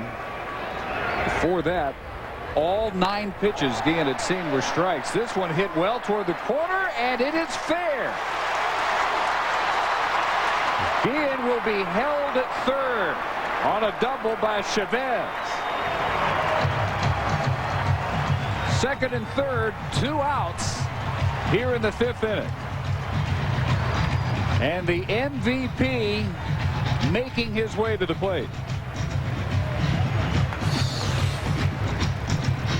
You see Chavez, he's not waiting around for any pitches. He sees a pitch up in the strike zone that he can handle, and he hammers it into that right field corner. Ron Washington with Tejada coming up to make sure that the inning didn't end with Guillen being thrown out at the plate. So the brakes went up on Jose. Chavez now 2 for 2 with 2 of the 4 Oakland hits. Tejada has bounced to the mound and struck out his first 2 trips.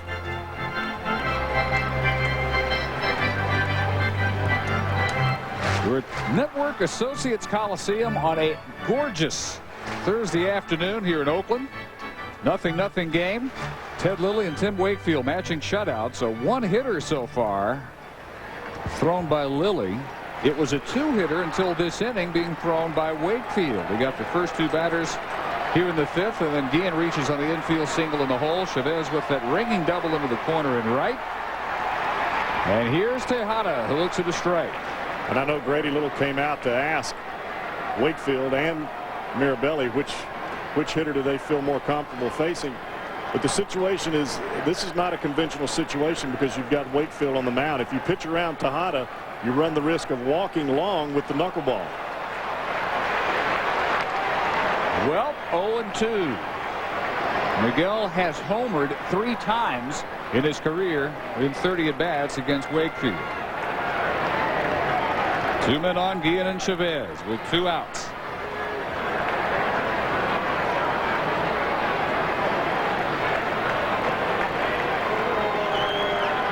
So far, a day for the starting pitchers. Up the middle, it will fall in right center field. And it's 2-0.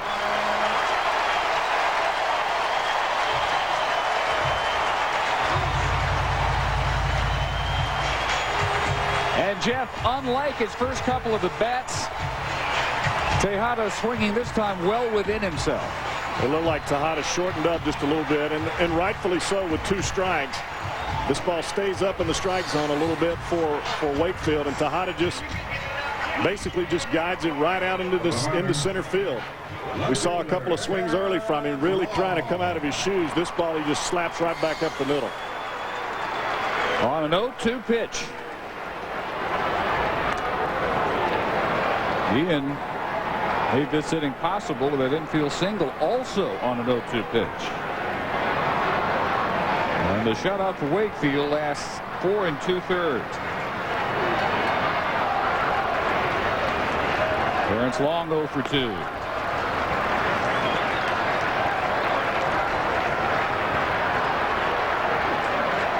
A complete change in strategy by Miguel Tejada that at bat.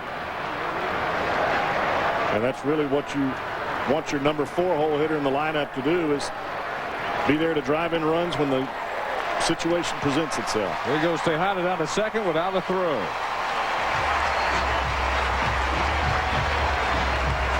Scoring position for Long, who has 48 runs batted in for the year. Miguel yet to be thrown out this year. We saw Manny Ramirez steal third base earlier against the Red Sox, or against the A's, and you see Tejada running there.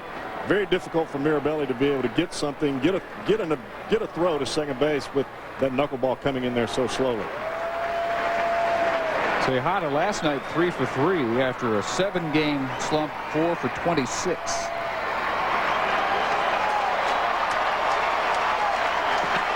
Now it's Long trying to end a slump. 213 over his last 21 games and 0 for 2 today. Long is aboard. All this with 2 outs here in the bottom of the 5th. 4 straight have reached against Wakefield. That's to me, that's one of the toughest situations to hit in, especially facing a guy like Wakefield, because you know you've got a runner out there in scoring position, and Tejada did the same thing, just being patient and getting a ball that he could put into play and not trying to overswing.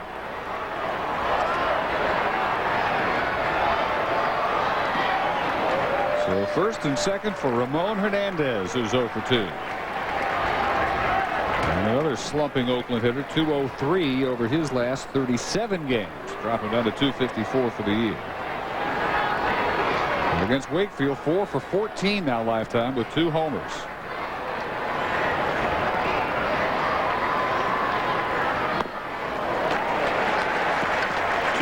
Action for Boston. And the right field bullpen is the veteran right-hander Todd Jones.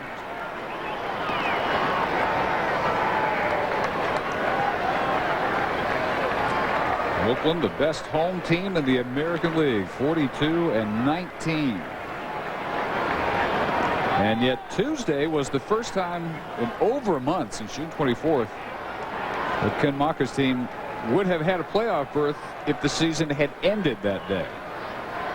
Still 4 behind the Mariners, tied for the wild card lead with these Red Sox. 2-1 to Hernandez. And we've seen Wakefield pick a couple of times. Just then we saw him pick to Tejada.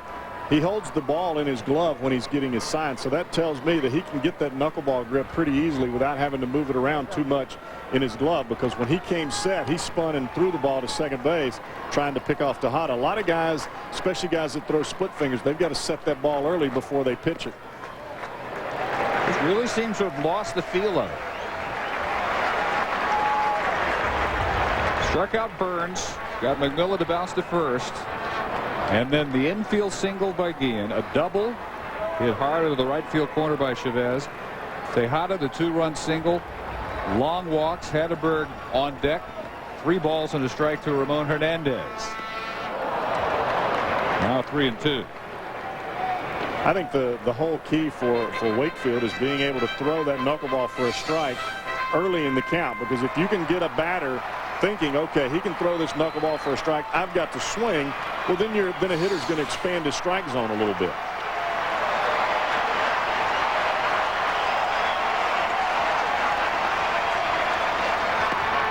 Called strike 3. Wow.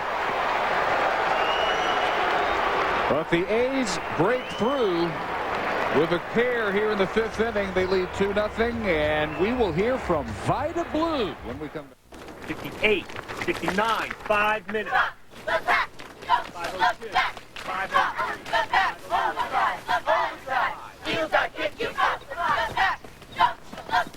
Nobody kicks like Tommy kicks. Oh yeah. Nobody kicks like Tommy kicks. Oh yeah. Nobody kicks like Tommy kicks. Oh yeah. Exclusive colors at Finish Line, the place to go for Nike Shox. Thinking of making a collect call? It's obvious. Dial 1-800-COLLECT. It just goes together, like an angel with wings. So go ahead, toss the 1-800 before collect, and you're on your way. 1-800-COLLECT. It's the obvious choice. The power is in your hands. The Wagner Wide Shot Power Painter. Professional results in about 1/3 of the time. The one and only Wagner Power Painter. For guys who like to run wide open. Geico's always been about savings, but he really brought customer service to a whole new level. We settle a ton of claims in under 48 hours. Guaranteed claim repairs? That was his idea. Customer satisfaction is at an all-time high. You know what he represents? A commitment to excellence. And he deserves this award.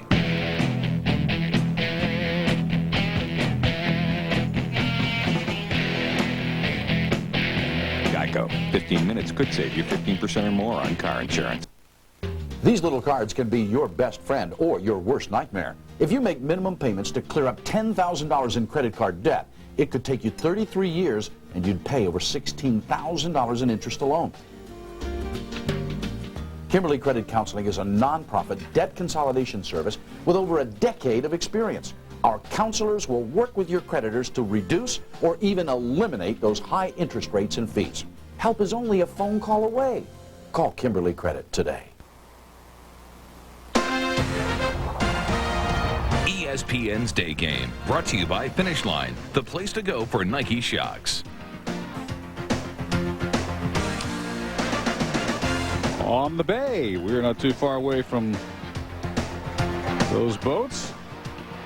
We're in the Network Associates Coliseum. Ted Lilly now staked to a 2-0 lead as he comes out for the 6th inning and faces the top of the Boston order, Damon Miller and Garcia Parra. 2 groundouts for Johnny Damon. Center fielder here 2 seasons ago. We'll see how Lilly reacts now, having sat for quite a while during that extended Oakland bottom of the 5th inning. He has allowed only 1 base hit. It was a 1-out single by Manny Ramirez in the 4th. He's walked 2.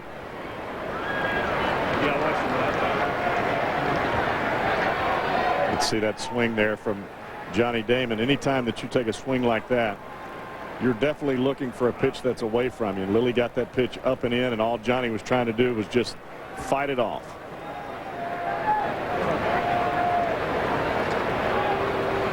Clearly, Boston out of Fenway Park is not the same offensive machine that they are in Fenway Park, but it's really pronounced this year. They're 30-32 on the road. That's more road losses than they had all of last year. Last year they had 51 road wins, tied for the best in the majors. They're broken the bat. Tejada a step ahead of Damon. Let's check in with Gary Miller. All right, thanks a lot, Dave. An honor to be here with an Oakland legend. He actually works for the Giants now, Vida Blue. Vida, tell us why you were here today for the Juvenile Diabetes Research Foundation. Well, it was mud old-fashioned root beer scoop based. I ended up scooping ice cream and making root beer floats for a lot of the fans, and it's nice to be able to come out and give something back to the local community. And even though I do work on the other side of being official capacity for the Giants, I felt compelled to come out here and have some fun today. It's been a long time since we've seen you pitch, but you still look like you could throw. But we're reminded of you every time Dontrell Willis pitches. Absolutely, and I think he's a lot more advanced than I was at his age right now. And he throws hard. The high leg kick is good, but I don't know. I think he'll go a long ways now. He's refreshing for baseball. You get a chance to see him next week when he comes to the Pac Bell. When the Marlins come play the Giants, I'll be right there. I want to meet him. Okay, he's seeing a great pitch game today too, guys.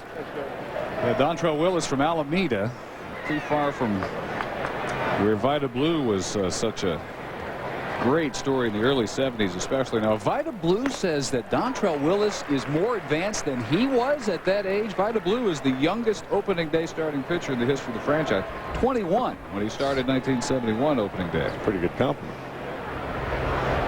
Big part of those Charlie Finley early 70s A's who reeled off back-to-back World Series championships before Vida moved to the other side of the bay. You've got to believe somewhere in the top of this order that if Damon couldn't get on, then you've got to get Miller on base somehow so you can set the table for Garcia Parra and Ramirez.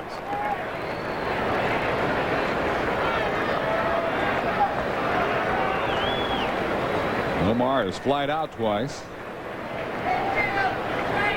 Miller fly to right and then robbed on that long run by Burns. This one is hit a long way, and it is fair. A fair ball wrapped around the foul pole. Number 15 for Bill Miller, and it's 2-1.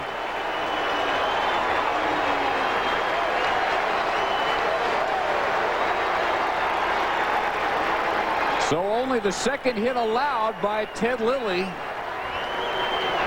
Hugs the left field line right at the 330 marker and right around the pole. Anytime you throw a breaking ball into a right-hander, especially from the left-handed side, you've got to get it in off the plate. You want the ball to start on the plate and break off. That ball stays on the plate the whole time. Miller makes him pay. You can hear there are quite a few Red Sox fans here in Oakland, too. And there's about to be action down in the A's bullpen as Nomar takes a rip. Chad Bradford up to get loose for the A's.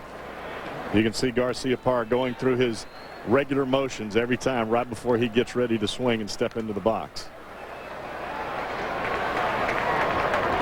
Ricardo Rincon also down there, the left-hander for Oakland. You talk about Bill Miller, and everybody has a different philosophy of how they use their bats. He hits with this bat right here, the Rawlings bat when he hits right-handed, and he hits with a Louisville Slugger bat when he hits left-handed. Popped up. Hatteberg has it. Now, the bat you just held up, whose autograph model is this? This is Gabe Kapler's bat, but it's the exact same bat that Miller uses. Same weight, same everything. But Miller only has one of these that he brought on the road trip, and it's a 7-day trip. I asked him if we could use one of his bats to show from the Grand Slam. He said, well, if I've got to hit today, I've got to hit right-handed today, I need that bat. And he said, well, if I break them, then I'm going to use some of Gabe's. He said, so take this back, because this is what I'm using anyway. I just find it as amusing that guys are so particular about their bats that he uses a totally different weighted bat, a totally different manufacturer from the left side to the right side. You ever notice switch hitter to do that? I think I have, but I mean not different manufacturers, just different weighted bats. But you know, his comment to me was, all you want to do to tell the kids is get them to find something that's comfortable in their hands when they swing the bat. It doesn't matter who makes the bat or how it looks, just so long as it's comfortable to them. It feels just right to you, may not work at all for the next guy. Well, I think what he's saying is that just because Manny Ramirez uses a certain bat doesn't mean that I'm going to use Manny's bat because it works for him. He's telling me that he's got to use something that's going to work for Bill Miller, not just for Manny Ramirez. No copycats in baseball. Well, not very many successful copycats. 2-2.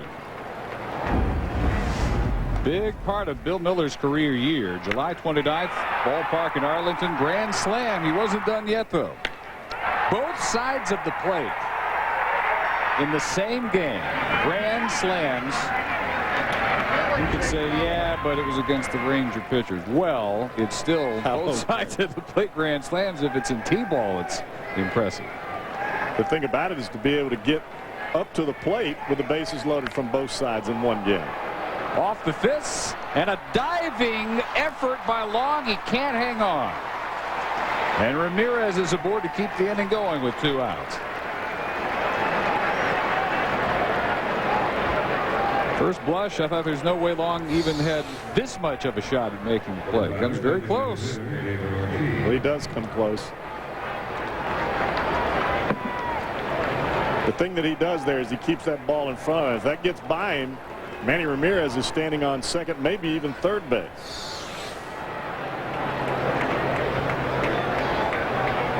He's at first. 2 outs, a run in.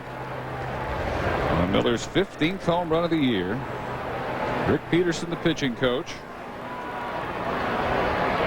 And I think what Peterson is doing here is not only giving Lilly a vote of confidence, but he's also giving his guys in the bullpen time to get loose. Because if he doesn't get Ortiz right here, they may go to the right-hander Bradford to get that final out, especially with Millar, the right-hander, coming up next.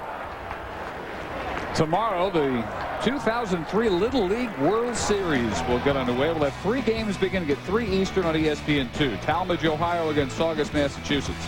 Then on ESPN2, Curacao against Tokyo at 5 Eastern. And finally wrapping it up on ESPN, 7 Eastern for the matchup between Boynton, Florida and Richland, Washington. Always fun to watch the Little League World Series from Williamsport, Pennsylvania.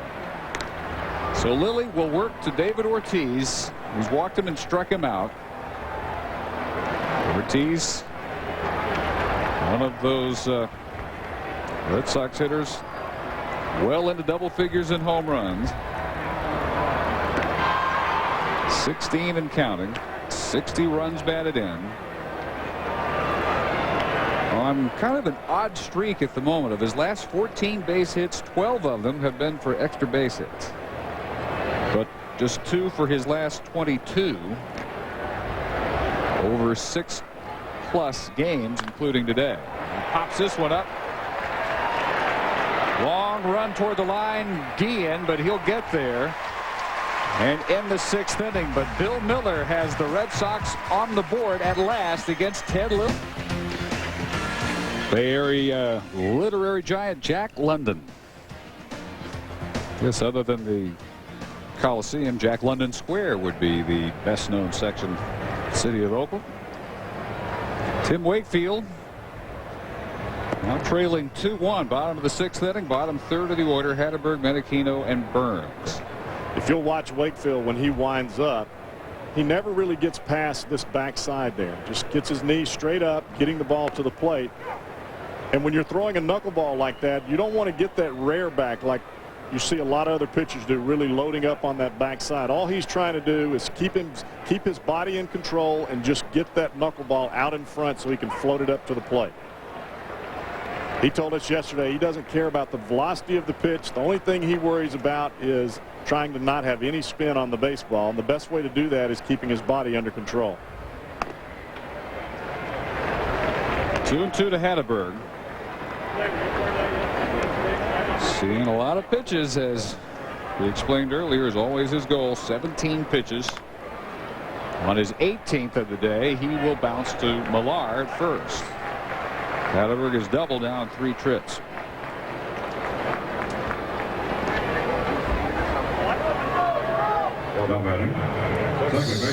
You can watch Wakefield. Just you watch his mechanics as he comes up. He's very deliberate. The knee is not a big leg kick. It's not a big push off the backside. Not a huge follow through. A lot of things very unconventional, but when you're talking about a knuckleball, you're talking about an unconventional pitch.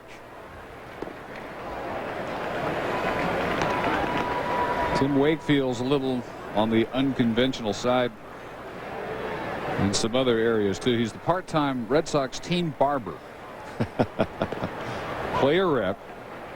Loves it in Boston. There's players who have gone through and he's been there a long time. Find it's too high intensity a baseball environment for them, but he is re-signed and probably taking less money.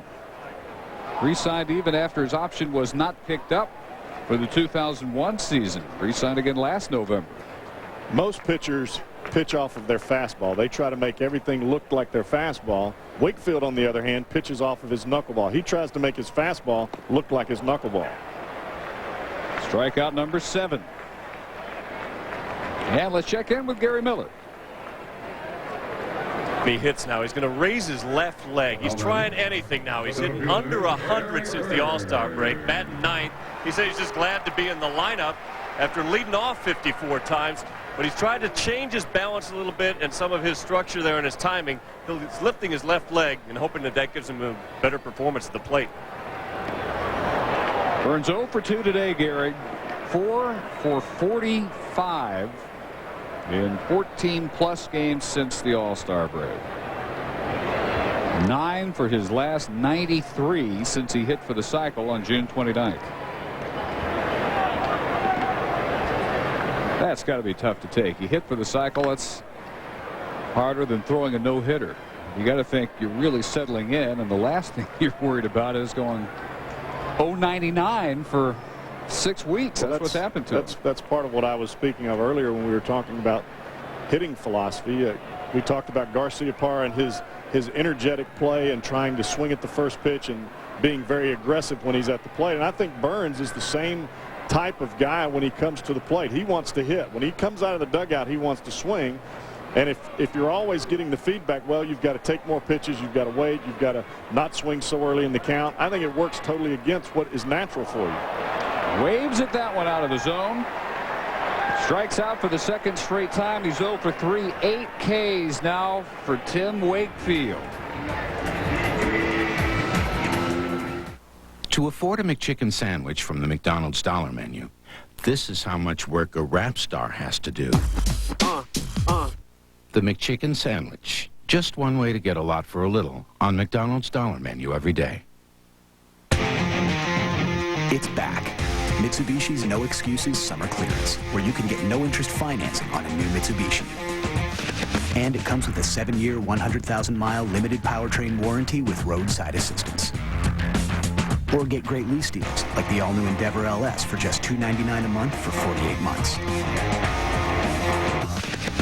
Great cars, great warranty, great clearance deals.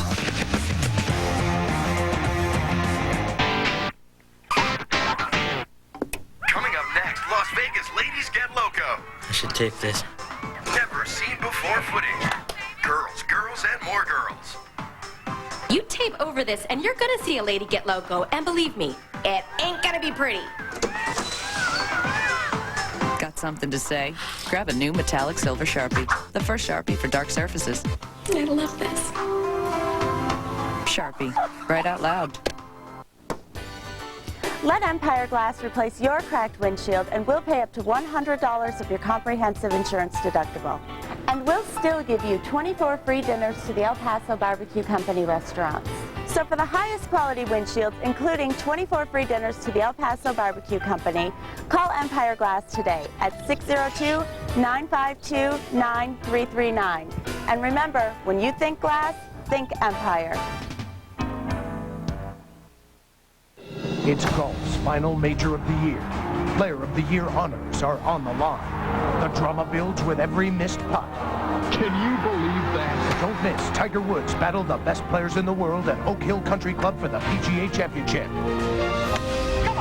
Coverage begins Thursday, August 14th at 1 on TNT. Tune in to TNT, Cox Cable Channel 26 to watch the 2003 PGA Championship in Rochester, New York.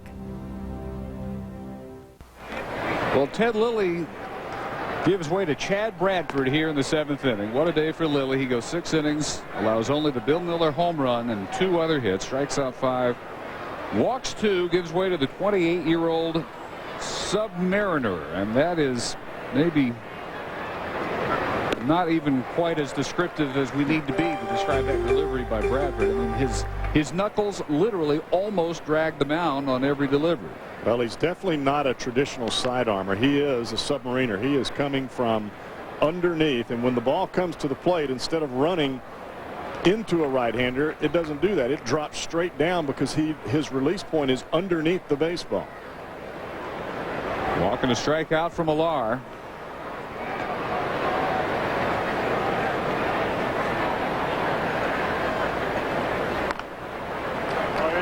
And you can see right there, he started it just a little bit quicker. And this is part of something that Rick Peterson has been working on with Bradford, and it's changing the way that he releases the baseball, speeding up his timing so the hitter is not ready. And you can see him there. Instead of coming up and setting, he just takes the ball, and as he comes up, instead of setting, he continues on to the plate. And that kills timing for a hitter, especially when you're looking for the ball from underneath, and then he starts real quick like that. Down at first, the appeal, and Phil Cousy says he didn't go. 3-2.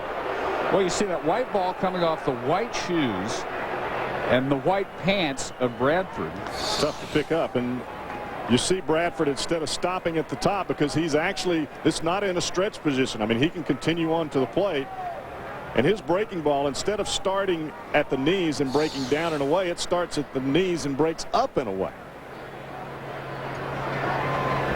You really are surprised that he doesn't hit his knuckles on the mound as low as he comes before letting it go. Guillen runs that one down. So we've got the odd delivery of Bradford and the knuckleball of Wakefield. Pitching matchup at the moment as Lilly gives way after 6 very effective innings. 37,293 today. 44,000 plus First games of this series. Near capacity for this Thursday afternoon windup. Now Doug Mirabelli, who was 0 for 2. And they will give way to pinch hitter Jason Varitek. Varitek batting in the number 7 spot now for Mirabelli. Which tells me that Williamson is warming up in the bullpen and he is probably in the game. Terrific numbers for Jason. 20 home runs, 292.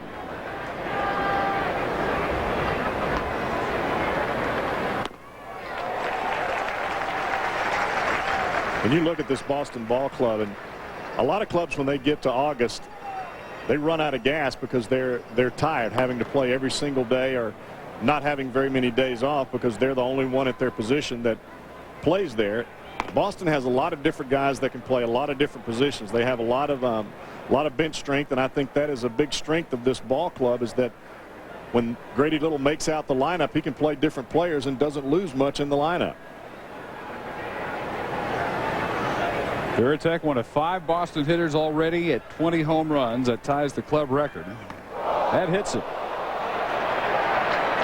On a 1-2 pitch.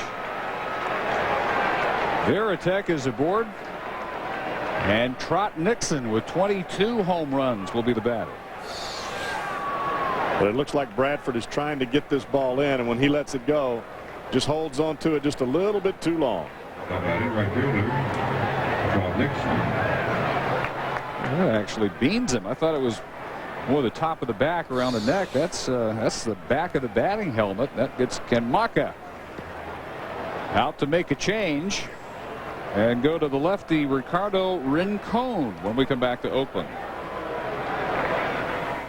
When Jeff and Sharon's baby arrived, they knew their needs would change overnight. We need a bigger house, maybe a minivan. And what about college? What they didn't know was I could help. Now the same State Farm agent who helped you plan for just in case can help you with what could be, with auto loans, mortgages, even college funding. Minivan. For help with banking, insurance, and investing, talk to your agent today. Like a good neighbor, State Farm is there.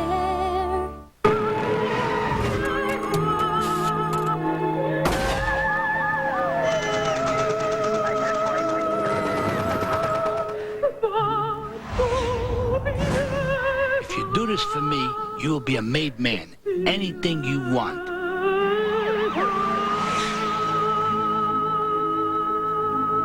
Grand Theft Auto 3, now available at the recommended greatest hits price of $19.99. Rated M for mature. To celebrate Dan Patrick moving to the 6 p.m. Sports Center, let's take a look back at Dan's top 6 hairstyles. That's 6 great reasons to watch Dan at 6 beginning August 25th. And yes, he's still doing his radio show. I get my Viagra with no waiting, no embarrassment, and no prior prescription.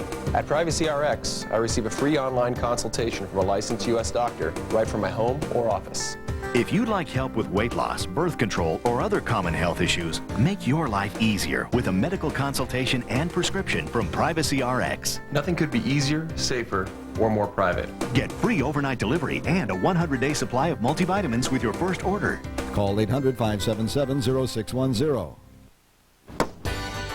Let Empire Glass replace your cracked windshield, and we'll pay up to $100 of your comprehensive insurance deductible. And we'll still give you 24 free dinners to the El Paso Barbecue Company restaurants. So for the highest quality windshields, including 24 free dinners to the El Paso Barbecue Company, call Empire Glass today at 602-952-9339. And remember, when you think glass, think Empire. Who is 33-year-old left-hander Ricardo Rincon. Kapler batting for Trot Nixon, who struck out twice today against Ted Lilly. Kapler does check his swing there, but that pitch looked like it was a strike to me. First time Kapler has ever faced Rincon. Nixon was 2 for 9 against Rincon. Another check swing. And it's 2-0. 45th appearance, a career high already with those 6 wins for Rincon. Just 2 runs allowed in his last 11 outings. Part of this American League leading Oakland bullpen. Well, we're playing manager's chess right now. You bring in Bradford to face the right-handers. As soon as Veritek comes off the Red Sox bench, we see Rincon. Grady Little counters with Gabe Kapler. The righty-lefty matchups. Sometimes I think that's way overrated. Do you? Yeah. Well, what's difficult to argue with is what Rincon has done in his career against left-handed hitters. They're just 204 against him. First batters just 213 in their career against him, but he puts Kapler aboard, and there are 2 on now with 1 out.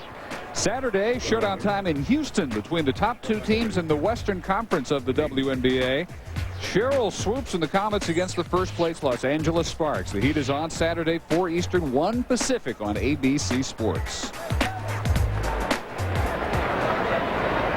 Control issues for the A's bullpen here in the 7th. Veritek hit by a pitch by Bradford. Kapler works the walk. First and second with 1 out. Damian Jackson now 0 for 2.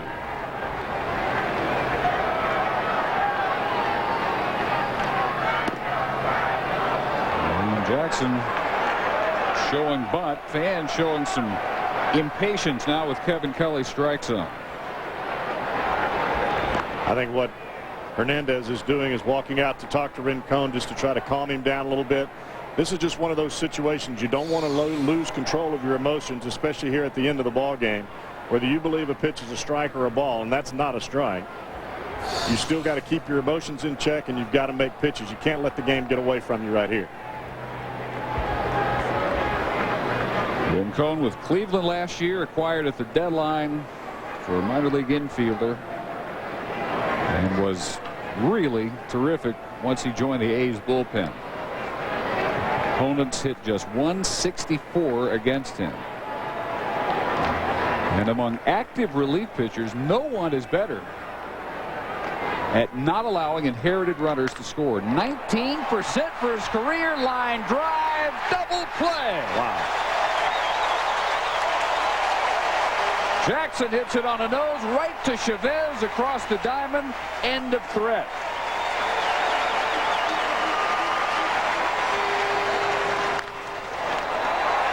One of those rockets hit to the wrong spot. Still a 2-1 game.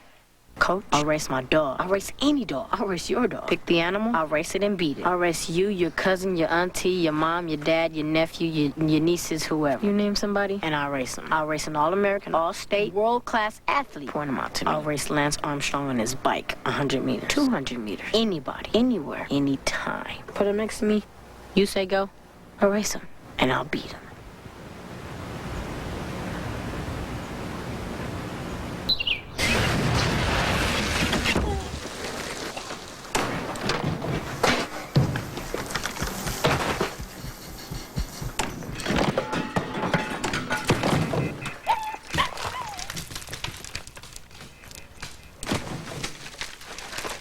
Introducing the Power Mac G5, the world's fastest, most powerful personal computer.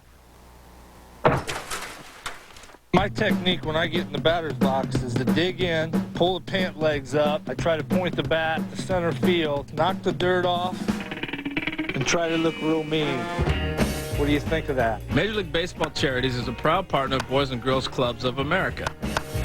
Now I want to teach you about Pine Tar. Through programs like RBI and Rookie League, they bring baseball and softball to kids around the world. Don't be afraid of the ball. Together, they create a positive place for kids. New pitcher for the Red Sox. This is one of their recent acquisitions as they remade the bullpen. They got a really good one from Cincinnati. 27-year-old Scott Williamson, 5-3 for the year with Cincinnati and Boston. 21 saves. 1999 National League Rookie of the Year. You've got quite a few guys in that Boston bullpen that got some closing experience between Jones and Timlin, Williamson, Young Kim. Gabe Kapler stays in the game in right. Also staying into catches, Jason Veritek. So Tim Wakefield goes 6 innings, allows the 2 runs on 5 hits. He strikes out 8 and walks 4. And Billy McMillan, top of the order here against Williamson in the 7th inning. He'll be followed by Guillen and Chavez. 2-1 Oakland. Williamson right in with a strike.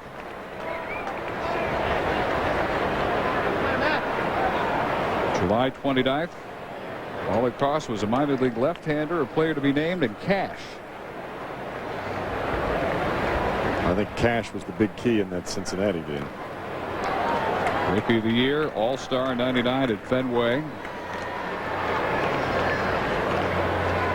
The opponent career average allowed by Williamson 199, 193 as a reliever.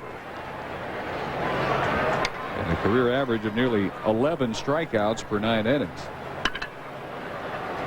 And you don't even need him as your closer. What a complete transformation of what was the biggest question mark for this franchise coming into the season. He could close, but right now you don't need him to. You have young Kim back there, and you have a veteran left-hander like Scott Sauerbeck. You've added a veteran right-hander to set things up like Todd Jones. 2-2.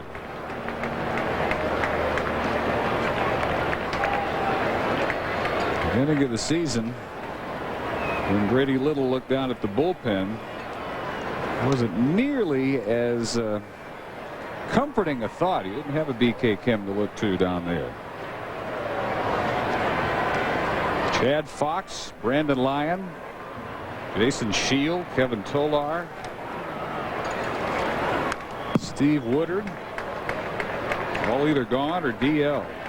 Ramiro Mendoza, DL. And I think Mendoza's probably been as big a disappointment as you could throw out there for the Red Sox, especially as well as he pitched for the Yankees. He just hasn't been able to put it together on the other side of the tracks. 707 earned run average. That's not good. Here's the 2-2. Full count to McMillan, not wanting to lose him. At the top of the order, McMillan led off the game with a walk, one of 4 issued by Wakefield. Oakland only getting to Wakefield on a 2-out infield single by Guillen in the 5th, followed by Chavez's double and Tejada's 2-run single. Miller's solo shot, the only offense for Boston. In the air, hit pretty well. It will hook foul.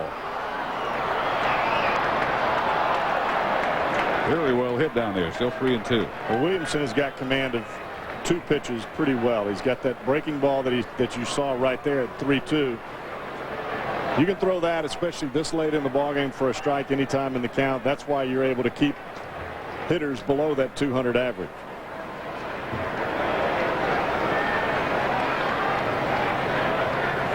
Veritek setting up the outside corner target. Just missed it. A leadoff walk here in the 7th.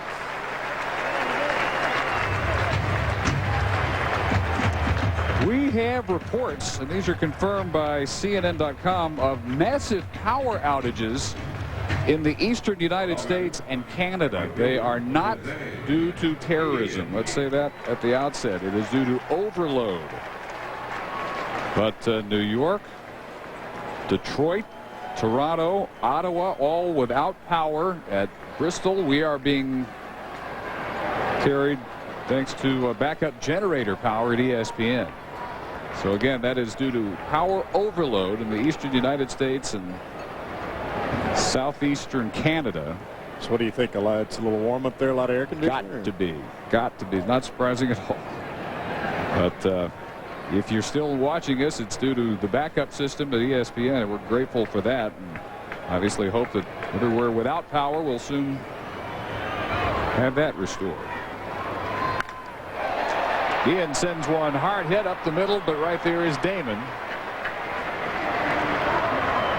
Let's look at the wild card picture now. As we came in today in the American League, these two were dead even, 69 and 51. For the White Sox and the Twins, the more realistic hopes were to catch Kansas City and win the Central rather than try and catch these two. But mathematically, they're still part of the picture as well. I definitely think that the White Sox and the Twins, their only race is in that Central and playing against each other, and also the Kansas City Royals. Kansas City picks up, as professionally speaking, left for dead, and get 7 straight wins by Jose Lima. Kevin Apier comes back to him. Looks like his old self. Paul Abbott. But that's part of what you have to do in a money restriction environment. You've got to be able to mix and match and pull guys off the waiver wire. You've got to do whatever you can to get to that 5th or 6th inning. So in the Central, Kansas City, which got off to the great start, then fell back behind Minnesota. A lot of people probably at that point, back in May, June, figured, well, they had their nice little start. That's the end of them. Not the case at all. They are still right there, 9 over 500. Both Central divisions figure to have very entertaining races when August turns into September, because it's only going to take maybe 85 wins. Well, the bullpens in Kansas City and Chicago are definitely going to be the difference whether each of those clubs gets into the playoff. The bullpen in Minnesota has pitched very well, but their starting pitching has had some difficulty. And we talk about how important pitching is going to be down the stretch, and all 3 of those ball clubs in their individual environment, however they pitch, is how they're going to make it. The National League Central, you have 3 within a game and a half. Houston, St. Louis, and Chicago. All 3 of those with major question marks, but with major pluses too. I think this is going to be one of the funnest Septembers we've had in a long time in baseball. Return to the pennant race in a lot of different places.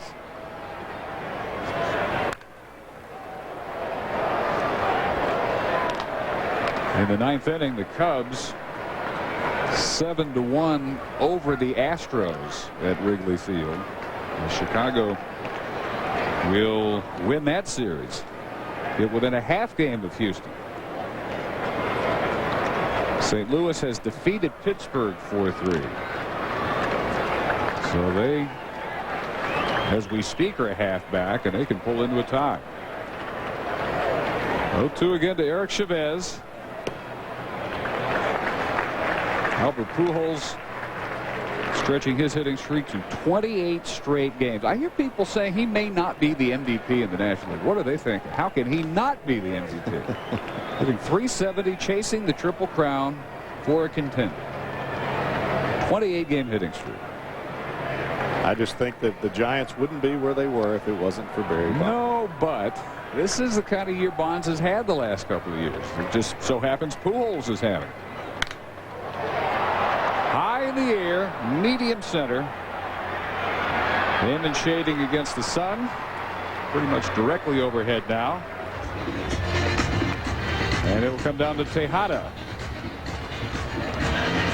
As we ask our next held poll question, which player has the best chance to be the next Triple Crown winner? Nominees Barry Bonds, Carlos Delgado, Todd Helton, Vlad Guerrero, Albert Pujols, Manny Ramirez, A-Rod, or Gary Sheffield. You can vote on ESPN.com, then find out the poll results on Sunday Night Baseball when the Phillies host the Cardinals at 8 Eastern, 5 Pacific this Sunday. Log on to ESPN.com. I've always thought Todd Helton would be, if we see one in our lifetime, a Triple Crown winner, but it may be Pujols. Well, it could be Pujols. It could be Alex Rodriguez, especially as much as they're behind in ball games. You figure they're not going to be walking him as much like they do with Barry. If you're not getting walked as much, that means you're going to see some pitches to hit, especially in that Texas ballpark. You know as well as I do, that's one of the best hitting places in the game. A-Rod has gotten so strikeout prone, and he's been that way all year. However, ever since he came out with a quote that if Tom Hicks decided it was to better the franchise, he wouldn't be adverse to a trade. Ever since they got that settled, he's looked every bit as good as he did last year. When, again, I thought even for a non-contender, his numbers were so overpowering. He had the better MVP case than Miguel Tejada. I think it's all about motivation. Well, Tejada played for the 100-plus game winner, and A-Rod played for the last place team, and Tejada won MVP. So it did not come down to pure numbers in 2002. It's got to be a mixture between numbers and your value to your club. And I think now, especially this day and age, you've got to be some kind of contender in order to win that award.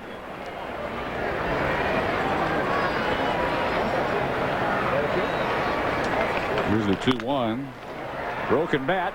Ranging over in the hole. Miller can't get it cleanly. Can't get McMillan at second base either. First and second for Terrence Long.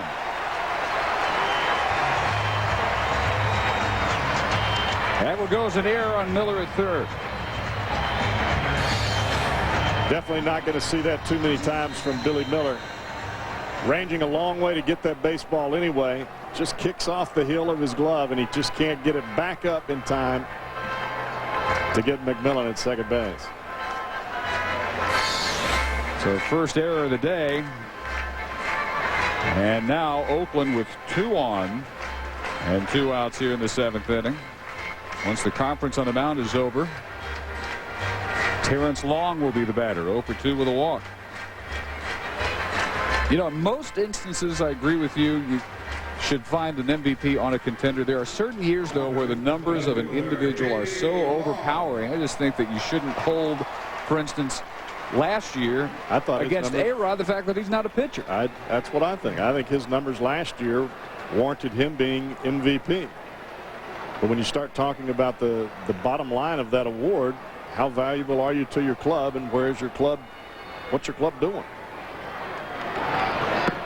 Andre Dawson was an MVP for a very poor Chicago team. So if this Triple Crown winner, we haven't had one in nearly 40 years, but if a Triple Crown winner plays for a non-contender, do you hold that against him? Is he not an MVP winning a Triple Crown? Could be a question for a Helton or a Delgado. Exactly. I think there's a fine line between just plain statistics, no matter how good they are, and your value to your team. And if your team's not winning, then what value are you? I mean, that's kind of where it comes to. But how much blame do you get? It's the flip side of that question. Chops at the 2-0 pitch, and Garcia Parra ends the threat. 2 left aboard here against Williamson in the 7th inning. And we're down to baseball 101 time. My favorite part of ESPN Day Game coming up. Hi, I'm Lindsay Wagner. You know, in juggling a full family life and a career, believe me, I know how important it is to get a good night's sleep. Not long ago, I discovered the Sleep Number bed by Select Comfort. It's a wonderful way to get the deep recuperative sleep that we all need. The secret is the unique adjustable air chamber technology. On a Sleep Number bed, you adjust the comfort and firmness to your exact preference, your sleep number. I happen to be a 35. And unlike innerspring mattresses that can create uncomfortable pressure points, the Sleep Number bed contours to the unique curves of your body, providing better support. I highly recommend you call for this free video and brochure. It'll show you how the Sleep Number bed can improve your sleep. And this is the perfect bed for couples because both you and your sleep partner can each adjust the firmness independently to your own sleep number. I really love it because I'm not locked into a sleep number. I like to be able to adjust it depending on how my body feels every night when I go to bed. The Sleep Number bed is so comfortable that I really don't want to get out of bed in the morning. In clinical studies conducted at Stanford and Duke universities, participants fell asleep faster and experienced a better quality of sleep on a Sleep Number bed. It's the only bed I know of that's been clinically proven to improve sleep quality and relieve back pain. On the Sleep Number bed, when we're laying on our back, the air supports the spine evenly. I mean, I was having severe back problems. Now I just get a better night's sleep. Nothing else compares. And a Sleep Number bed costs about the same as a traditional innerspring mattress, yet it's twice as durable. So don't forget to call for this free video and brochure. The results are remarkable, and it's very comfortable. For your free, no obligation Sleep Number bed information kit, call 1-800-609-4500. We'll rush you this video, brochure, and price list, plus details about our risk-free 30-night trial. call 1-800-609-4500. 1-800-609-4500. A Sleep Number bed is the key to a perfect night's sleep. Call now. Coming up on SportsCenter, baseball's trade deadline busts and blowouts. Who will break through in the wild card races? Plus the Raiders' super secrets to success. SportsCenter right after the game. 8th inning now. Dave Barnett, Jeff Brantley, Gary Miller. 2-1. A's over the Red Sox. Johnny Damon 0 for 3. And Miller and Garcia Parra. This will be a challenging inning for Ricardo Rincon, who came on in relief of Chad Bradford in the 7th inning. Walked pinch hitter Gabe Kapler before getting Damian Jackson to line into an inning-ending double play. Been a day for the pitchers. Ted Lilly, 6 innings of 3-hit ball for Oakland, struck out 5, and the knuckleball of Tim Wakefield, for the most part, was very effective. 6 innings, struck out 8. Gave up the 2 runs on 5 hits. And now the 33-year-old from Veracruz, Mexico, Rincon. And Rincon is most likely set to face Damon and Miller. But if we get to Garcia Parra and Ramirez, especially in a game-tying situation, I've got to believe we're going to see Keith Folk coming out of the bullpen early again. Folk having just a phenomenal year. 8-1 with 29 saves.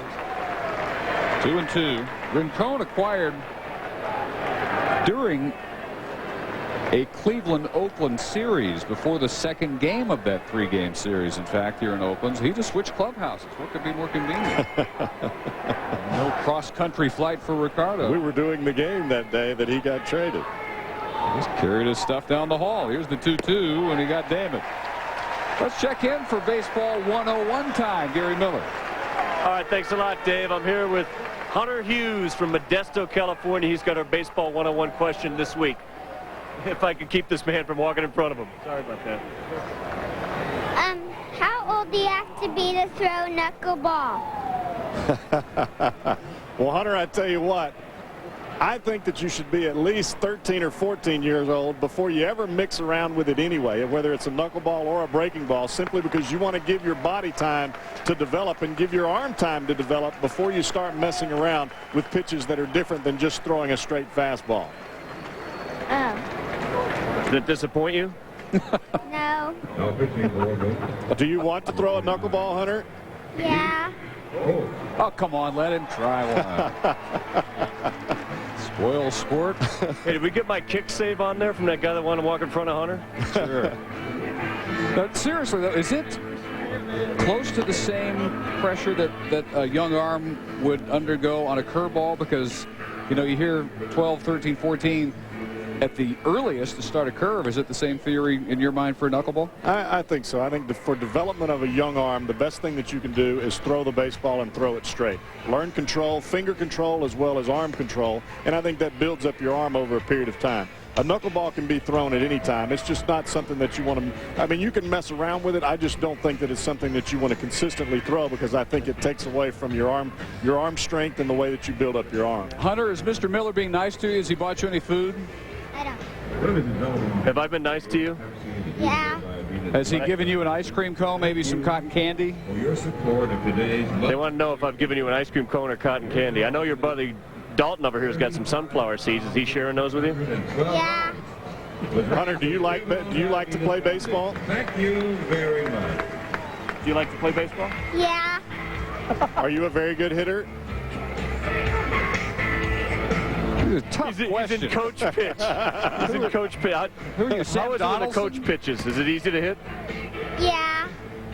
Do you think, Hunter, do you think you could hit a knuckleball? Do you think you can hit a knuckleball? Yeah. All right. We're going to line up Mr. Candiotti for you next time we come out. There you go. All right. Thanks, guys. Hunter. Good question. So Keith Folk with 1 out in the 8th inning to face Bill Miller, who has the Red Sox offense today with a 6th inning home run, his 15th of the year. Miller batting left-handed now, 8 homers In 128 at-bats, batting righty, 7 in 254 at-bats as a left-handed hitter. As Folk comes in now, 5 outs away from nailing this one down for the A's. Quickly ahead 0-2. Keith Folk has just been an absolute anchor for this Oakland A bullpen, and this is a guy last year in Chicago that they virtually left him for dead in the bullpen. They were saying this guy couldn't close anymore. Awfully close to the outside corner. Kevin Kelly says he missed it. It's 1-2. Keith Folk can locate his fastball on both sides of the plate, but his key pitch is that changeup. Sometimes he'll even start it inside to these left-handers. 2 batters, 2 strikeouts for Boston here in the 8th.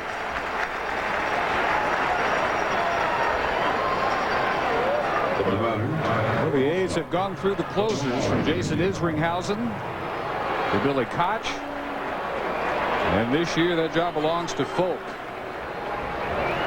With no letdown whatsoever. Folk going for save number 30 for the year. 8-1 with an ERA in the low 2.3 range.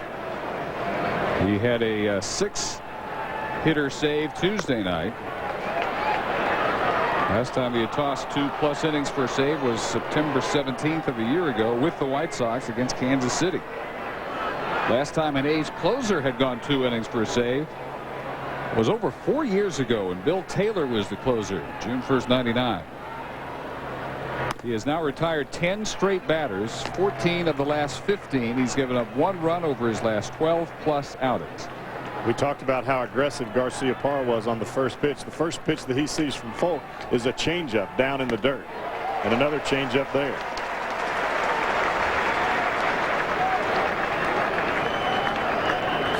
The main thing that you're trying to do as a pitcher is disrupt the hitter's timing. And even though this pitch is right down the middle, it's so much off of his fastball, even Garciaparra can't recognize it.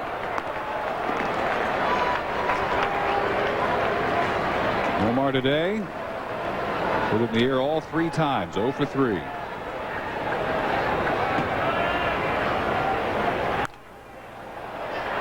Out of play. This trade, Folk for Koch, looking pretty good for Billy Beane in Oakland right now. Koch having lost the closer job. Folk has settled right into it. And among the best in the business. Looked fairly well, but again back out of play, and Folk will come once more to Nomar 3-2. Free-swinging Garciaparra has not taken a strike all day. He has swung at all 9 strikes he's seen. Applied to center, left, and popped to first. I think Garciaparra in his mind believes if it's close, I can hit it. Short right, backing out. Menachino coming on to make the call. Guillen. He's flied out again. A 1-2-3-8 turned in by Rincon, and Folk for Oakland. ESPN HD, the big picture in sports. Available nationwide. Make me look.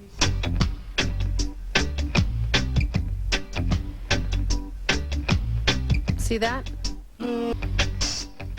Watch X Games 9 and you could win big in the Something Extra sweepstakes. Take a vacation to the Disneyland Resort in California. Meet Tony Hawk at Boom Boom Hug Jam. Or win a brand new Saturn. Plus hundreds of other prizes every hour. Register now at ESPN.com for your chance to win. You want to rerun all that dodging and weaving you did back then? There's one way to get it. Anytime you're interested, I can hook you up. Is there something you want to talk about?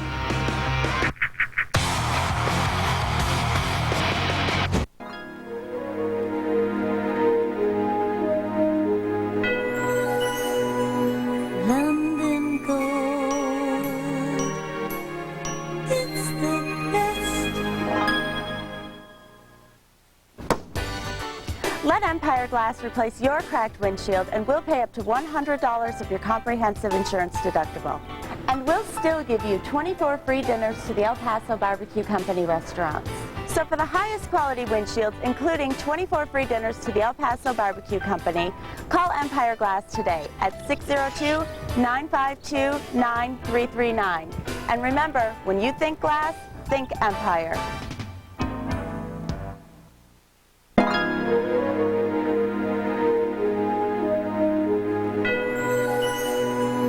London gold,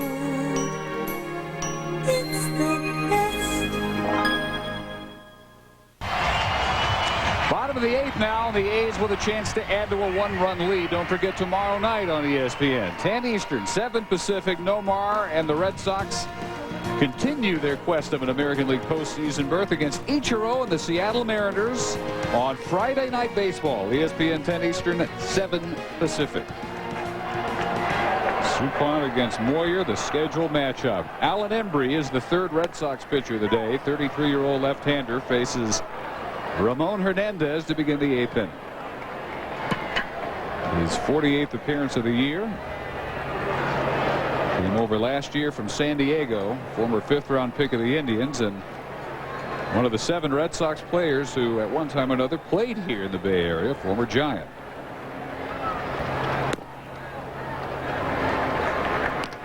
Wakefield started 6 innings, allowed both runs in the 5th.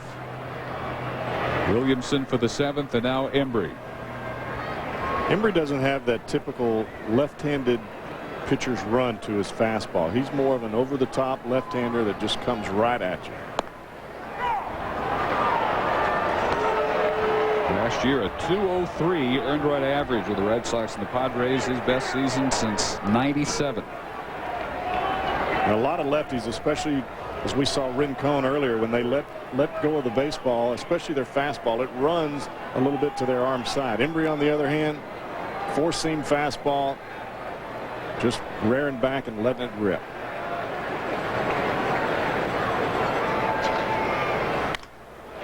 Off the fist, but a base hit. And Hernandez is 1 for 4. Let's check in again with Gary Miller. Dave and Jeff, one of the guys you don't see with the Boston Red Sox in this road trip is Tony Cloninger. He's had to go back to his home state of Carolina to continue cancer treatments, but their latest tests show that he's completely free of cancer. They expect that Tony Cloninger will rejoin the team next week when they return home. Dave Wallace has come over from the Dodgers organization to serve as their pitching coach. Cloninger will come back as a special assistant, but that's great news for the Red Sox.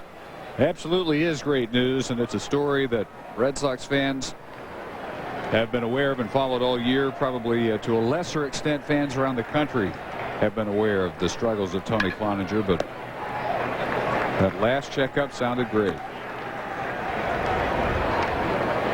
And we'll hope to see him back in a Red Sox uniform very soon. Hatteberg a double in 3 trips.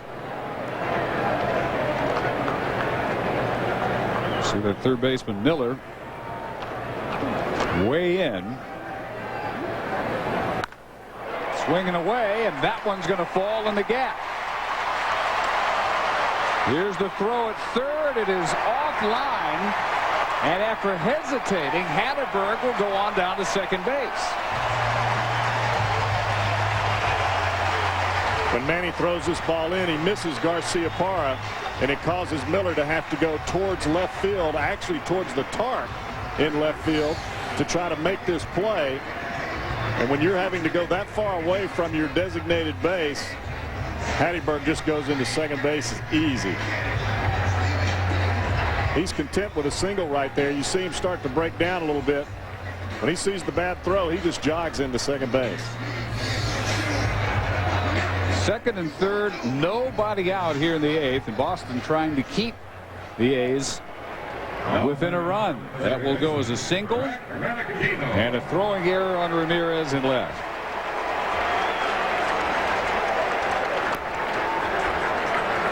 Second Boston error. Miller credited with 1 last inning. So Menachino now, ground out, strikeout, and a walk. Menachino playing for the first time in 13 games since July 30th. 7 runs batted in for the year. two huge potential RBIs out there right now. And the Red Sox, they're in a position right here. They can't afford to give up another run, and that's why they've got the infield in trying to cut off the run at home plate. Embry falling behind. Back to the screen, a ball and a strike.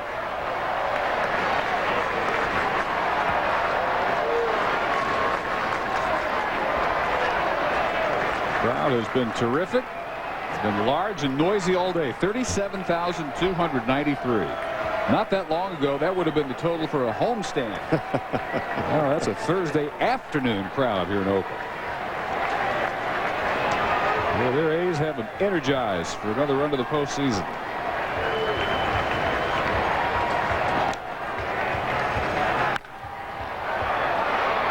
Now to play 1 and 2. Menachino last year not really part of the A's surge. He started the year as the regular second baseman, but in late May, part of an overall roster shakeup, he got sent down, and they didn't bring him back until early September, and for very little action even then. Well, Menachino is a fastball hitter. Embry is a fastball pitcher. Embry has got to make a pitch right here. The last thing that you want to do for the Red Sox is give up a run right here. You've got to be able to give your ball club a chance to win the game in the 9th inning. You give up a base hit right here, it's 4-1, and the chances of the Red Sox coming back are pretty slim at that point. Embry ready, and the 1-2 is again back out of play. It's just the second time Menachino's ever hit against Embry.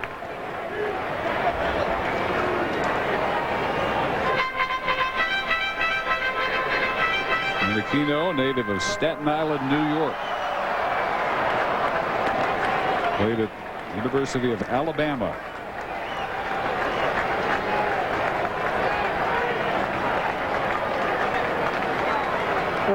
Hatteberg at second, Ramon Hernandez at third with no outs here in the 8th.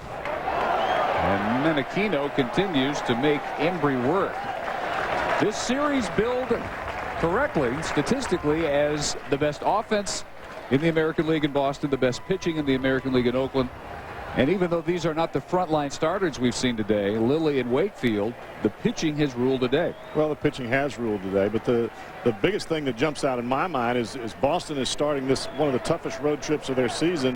If they lose this ball game, they're 1-3 in a 14-game basic gauntlet for them heading towards the playoff run. They're playing against Seattle and Oakland, and not starting this trip very good does not bode well for them for the next few games. 3 losses in 4 games here, not the way Grady Little wanted to head into Seattle. That's what's staring him in the face, though. You'd always like to believe that you can play 500 on the road, win 2 out of 3 at home. You've got a chance to make it to the playoffs. But when you go out and you play against teams like Oakland and Seattle, you've got to at least play 500. And when you come into Oakland and you lose 3 out of 4 games, makes it tough on you. If it comes down to these two over those last 2 weeks, big advantage on the schedule for Boston. Rangers above 500 since the All-Star break. Mariners first place. Angels are not the Angels from last year. Finally a fair ball for Menachino. And neither runner can move as Miller fields it for the first out. These two will get together at Fenway Park for 3 next week, and then Seattle will follow Oakland into Boston for Friday, Saturday, and Sunday action, the 22nd through the 24th. That was a good pitch there by Alan Embry, getting that cutter in on the hands of Menachino. Keep the ball on the ground, you keep the runners from advancing.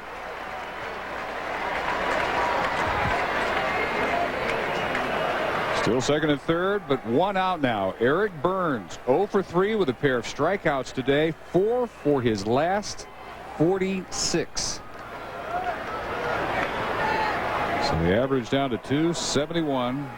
The A's today not been very timely with runners in scoring position, just 1 for 8.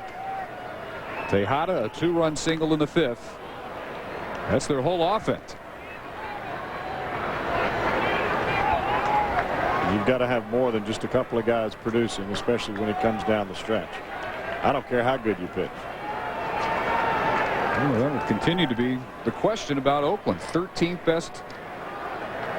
Second worst is the more descriptive way to describe their offense. Only Detroit has a lower team batting average. They're in a completely different category altogether. And for a team that specializes in on-base percentage, they're 12th. They don't have a single player in the top 10 in getting on base. They're 12th or worse in 7 different offensive categories. That's a lot of pressure to put on your staff, even the best staff in the American League, night in, night out. Well, I think a lot of that goes back to their philosophy as a hitting ball club. The statistics say one thing: on-base percentage wins you ball games, but you've also got to have the equipment to make that theory work. You've got to have guys that are like Hatteberg, that like to take pitches, like to hit deep into the count. Not everybody wants to do that. Now, they may take the company line and say, yeah, let's do it. But if you don't perform and you can't put the numbers on the board, what good is it?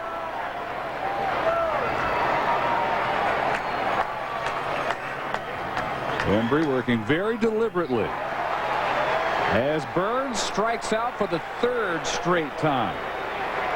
And there are 2 gone here in the 8th. This copyrighted telecast is presented by authority of the Office of the Commissioner of Baseball and may not be reproduced or retransmitted in any form. The accounts and descriptions of this game may not be disseminated without written consent. That was a huge strikeout for Alan Embry right there, getting Burns on with runners at 2nd and 3rd and striking him out with no production. New MLB Authentic Collection Performance batting practice jerseys and caps are here. Now anyone can get them. Just visit MLB.com. Big out it was. Back to the top of the order, Billy McMillan, who has walked twice, struck out, and grounded out. Really just 11 runs batted in for the year. We could get a couple here. Make his year to date. This is one of those innings that you go from dreading it as a Red Sox fan to be totally fired up when the Red Sox take the dugout to come out in the 9th. If you can get through this inning without giving up one of these 2 runs. 4, 5, and 6 due up for Boston. Ramirez, Ortiz, and Millar. So they will have sticks they want up there with the game on the line. Will they be 1 back? Will they be 3 back is the question. Embry and McMillan will answer. Boston this year has really specialized in the come-from-behind win. 29 of their 69 wins. Well, I know this is the day they're looking for one of them.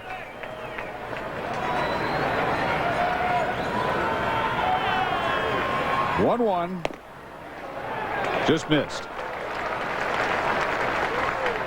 I'll give it to Wakefield, who almost was able to match Ted Lilly in one of his sharpest outings ever, pitch for pitch. Williamson a scoreless 7th inning. Embry trying to finish up a scoreless 8th. Bradford, Rincon, now Fulk in relief of Lilly, keeping it 2-1 for Oakland. Well, anytime you can hold Boston to 3 hits, done a pretty good job on the pitcher's mound. Giving up out of the zone, he couldn't resist, and it's 2-2.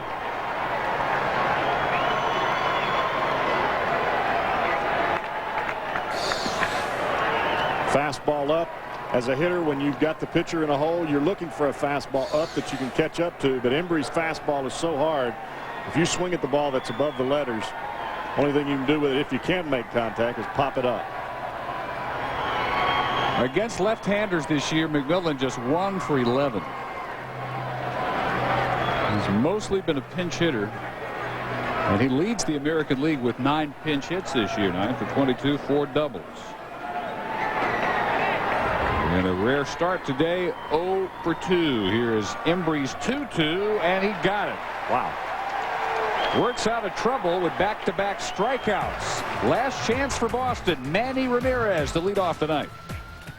All these CDs have to go. So we're giving them away. That's right. We've got so many CDs in our warehouse, we're running out of room. So we're giving them away free. These CDs, they do it all. They're top-of-the-line editions of brand name software. Home Depot, Britannica, Rand McNally, and the American Medical Association, just to name a few. Names you know, names you trust, and you get them free. Video Professor partnered with these companies, and we have thousands of their CDs. But now we desperately need to make room. So call now, and we'll send you a pack of these new CDs free. Just pay the $6.95 shipping, and we'll send you $100 in great name software. What do these CDs do? What don't they do?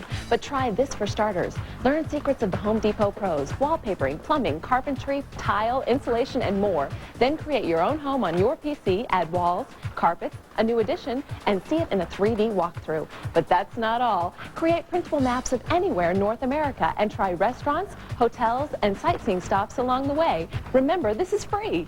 How about researching almost anything in seconds? History, maps, nature, science, geography, trivia, and more. You get an encyclopedia of knowledge free when you call. Want more?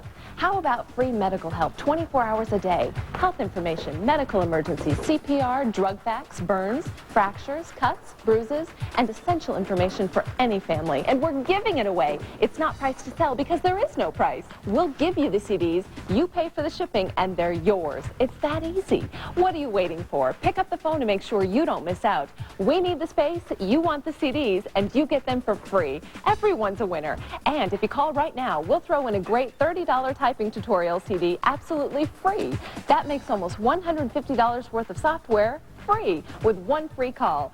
Don't wait. These CDs will go fast. To take advantage of this limited time offer and get your free software pack, you must call now. Call 1-800-478-3270. In the ninth inning now, Pete Folk trying to wrap up this 2-1 win for Oakland. When we're done, SportsCenter will follow. And among their stories, they will update the Ted Williams fiasco. Barry Bonds has again had to leave the team because of the health of his father. And trouble for Tiger at the PGA. First round of the final major today. SportsCenter following. First of all, Manny Ramirez, who is 0 for 8 lifetime against Folk and 2 for 3 today with singles in the 4th and 6th innings. A 2-inning, 6-out save Tuesday night in the second game of this series, the 29th of the year for Folk, trying to get a 1 2/3 inning save today. You don't want to run your closer out there in the 8th inning too often, but in a big series like this, this is the time, if you've got to do it, this is the time to put him out there. Ball and a strike. Manny Ramirez, 8th in the American League with 27 home runs, but has never done any damage whatsoever against the 30-year-old from Rapid City, South Dakota.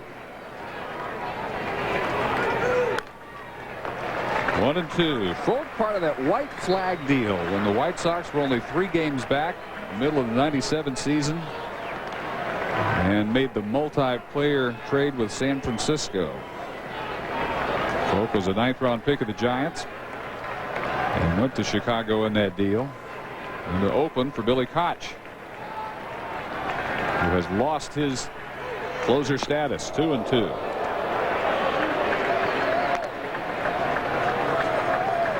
A lot of times when you see Folk run that ball up and into those right-handers, he usually comes back with either that changeup or that breaking ball away. A lot of times he'll start that changeup in the left-handed hitter's batter's box and run it back over the outside corner.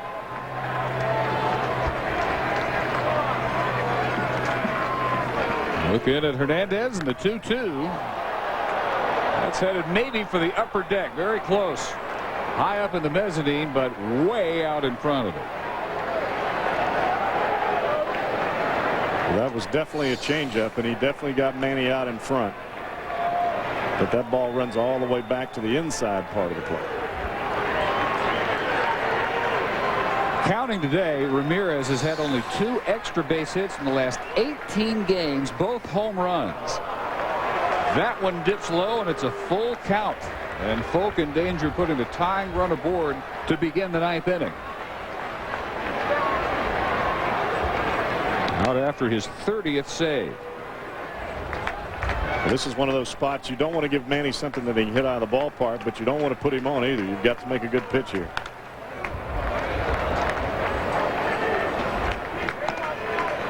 Ramirez last night a 2-run homer in the 7th.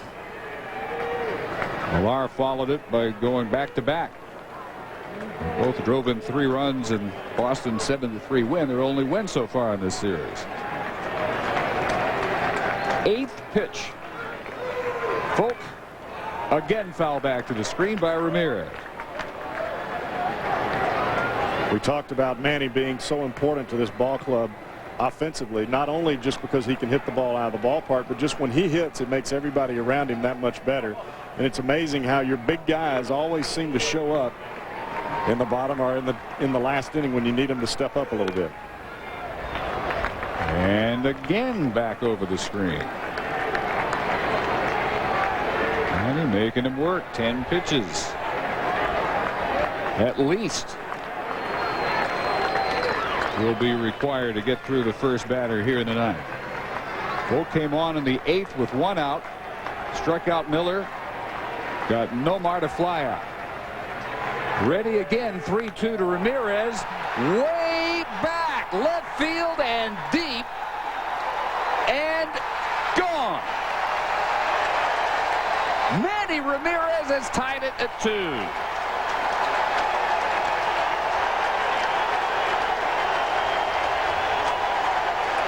That AB and that swing is why it was so important that Embry got out of the bottom of the 8th inning without giving up either one of those insurance runs that the A's were trying to push across.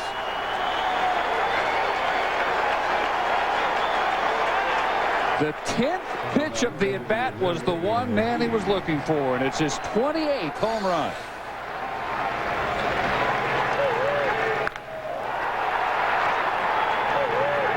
And Terrence Long only took a couple of perfunctory steps in left field.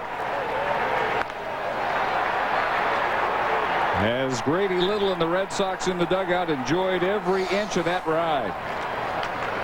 So 2-2. And now Ortiz.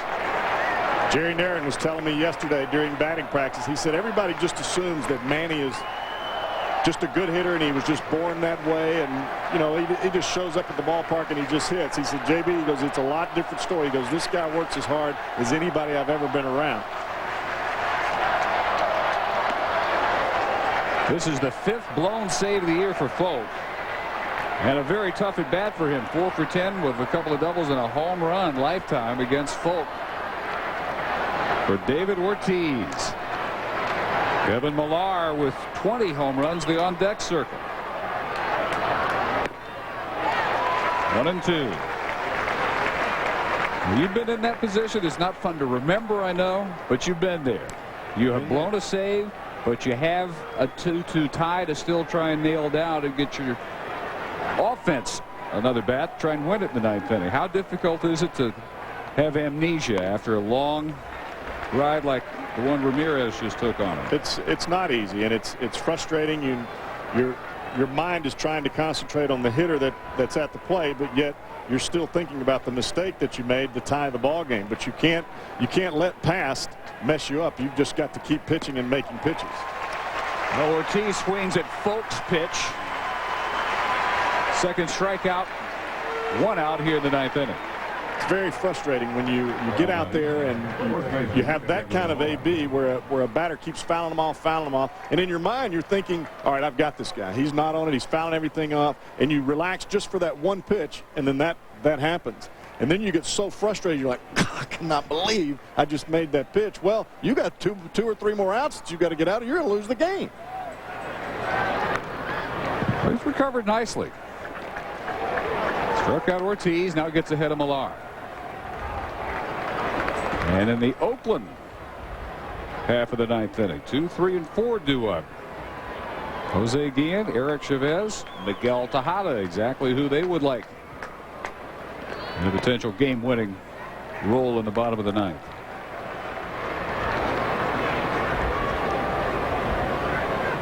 .29 saves, now 5 blown saves for Keith Folk. I think this is why the bullpens become so critical down the stretch. Is not only are they important because of what they do physically on the field, I think they carry a big emotional key for each ball club. You blow a game in the ninth and you lose after you've been winning the whole ball game. It's a major drain on your club, but it's also an emotional boon for the guys that are sitting over in the Red Sox lineup, because they've been battling and battling and battling and battling, and finally they break through to get to tie this ball game up. Got only 4 hits. They've made 2 errors. Best offense in the league has been held in check except for 2 swings of the bat. Solo homers by Miller in the 6th and by Ramirez here in the 9th. Otherwise, only 2 hits were singles, also by Manny Ramirez. He's 3 for 4. 32nd pitch of the outing for Folk, and he gets Millar. When we go back to the bottom of the 8th inning, the A's had runners at second and third with nobody out and don't get a run across. That's how important those insurance runs are at the end of the ball game. Alan Embry gives Hernandez a single, Hatteberg a single. Advance on Ramirez's throwing error. He got him 1, 2, 3 to get him through trouble. Dave Barnett, Jeff Brantley, and Gary Miller, Network Associates Coliseum, on the day in which 37,293 have enjoyed ESPN day game action. 2-2 Boston and Oakland, both tied for the wild card leadership at 69 and 51. Boston trying to split this 4-game series.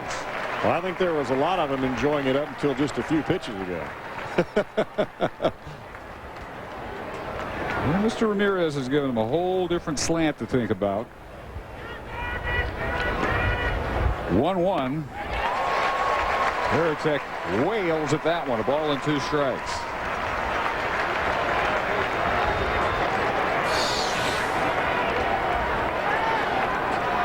Another changeup by Keith Folk on the inside part of the plate. That's what he got Millar with. And that's his biggest strength, is alternating between fastballs and his changeup, changing speeds and eye levels on the hitters standing at the plate.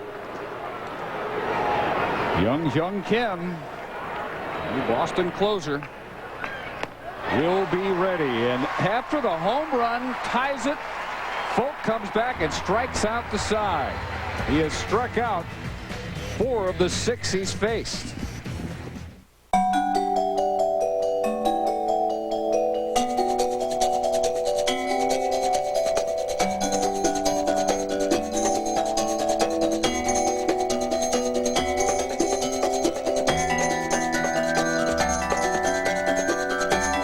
Protection. It's not what it guards you against. It's what it lets you do. Continue. Ace Group, Global Protection. I love working on my tan. That girl from the taco stand. Lots of long weekends and twins. I love the red, white, and blue. Backyard barbecues. Cold ones on the beach. And twins. And I love you too. We have a wireless family talk plan. So do we. We share lots of minutes. We do too. We never pay long distance charges. Neither do we. And we have rollover. We don't. Only Singular has family talk with rollover. Unused anytime minutes, rollover month after month, so you're protected from overage charges months you talk more. Now add a line for only $9.99 and get up to 4 Nokia color screen phones. We call it our. They're our minutes and we're keeping them. Plan. Family talk with rollover. Another reason to come in and see why Singular fits you best. I have spent a weekend in Vegas Without a hotel room. I have driven 150 miles for 3 rolled tacos I've given a toast at a wedding that I wasn't even invited to. I have French kissed a French woman. I have called shotgun 11 hours before a road trip. I've eaten condiments as a meal. I have dated Carmen Electra's cousin's friend's sister.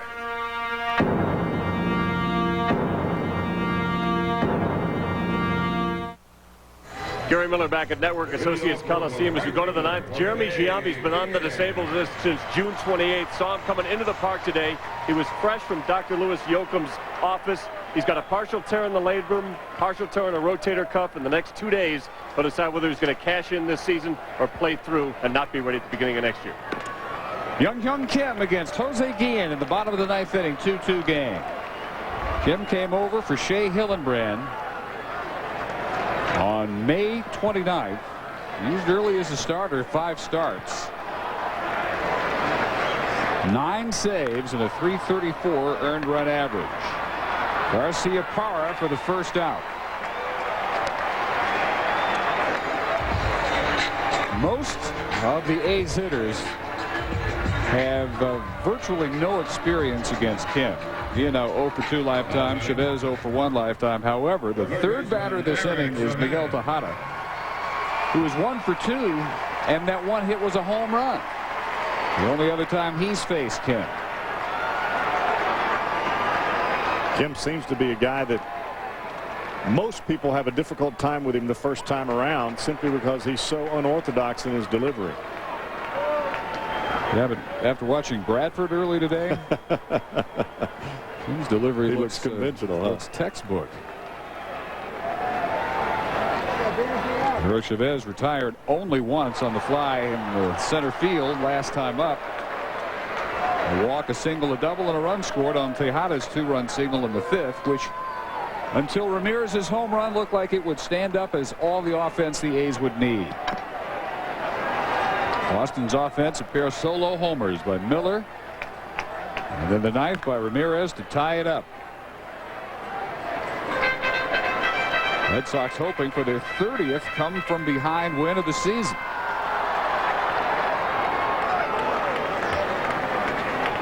And the moment right now, the left fielder. Kim in his last 12 outings, allowing opposing batters to hit just 170. You see Chavez swinging at that pitch, 0-2, a fastball sinking away from him on the outside part of the plate. And this ball is clearly off of the plate when he swings at it. The reason he's getting a swing, or the reason that Kim's getting him to swing at that, is because of the pitch that he threw for strike 2, which was a backdoor breaking ball that started off the plate and broke back to the outside corner for a strike.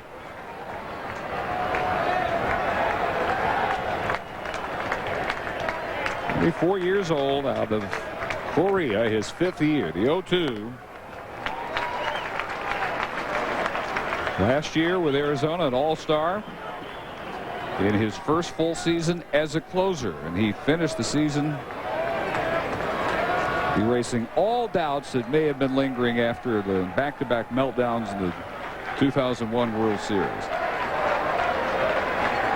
Last 22 outings last year, ERA of barely 1. Well hit, way back in right, and reaching up against the wall to make the catch is Gabe Kapler. Yeah, Kim smiling at that one, all too close to a game-winning walk-off home run by Chavez. That's the pitch that gets Kim in trouble, especially these left-handers. He's trying to get that breaking ball on the outside corner, and where does it end up? Right in the middle of the plate, right at belt high, and I think Chavez thinks he's got it when he makes contact. Kapler makes a great play getting back there to catch that baseball. Don't have to speak Korean to know exactly what was on B.K. Kim's mind at that instant. Strike 1 to Tejada. How do you say whew in Korean?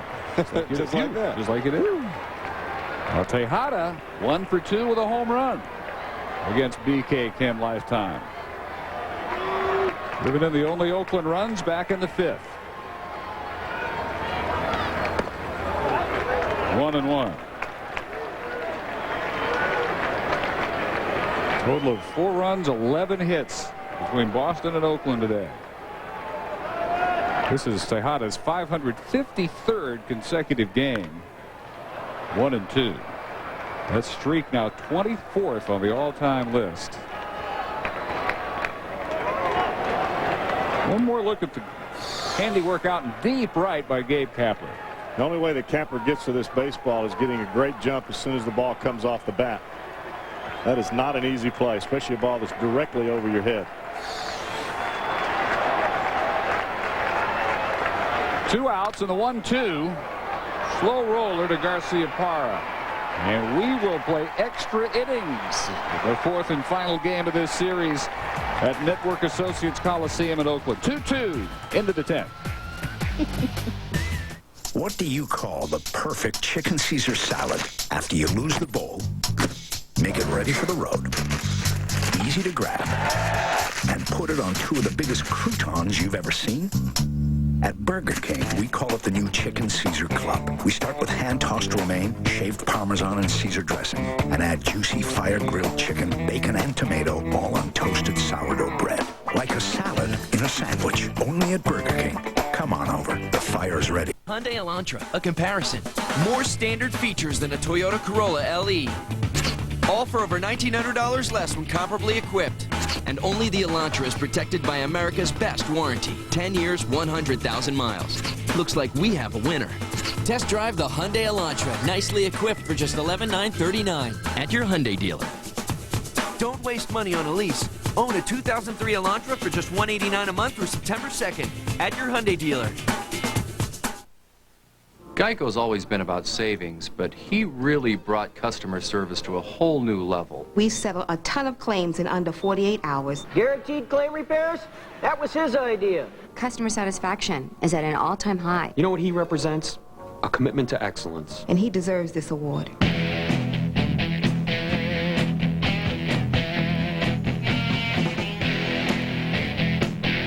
Geico. 15 minutes could save you 15% or more on car insurance.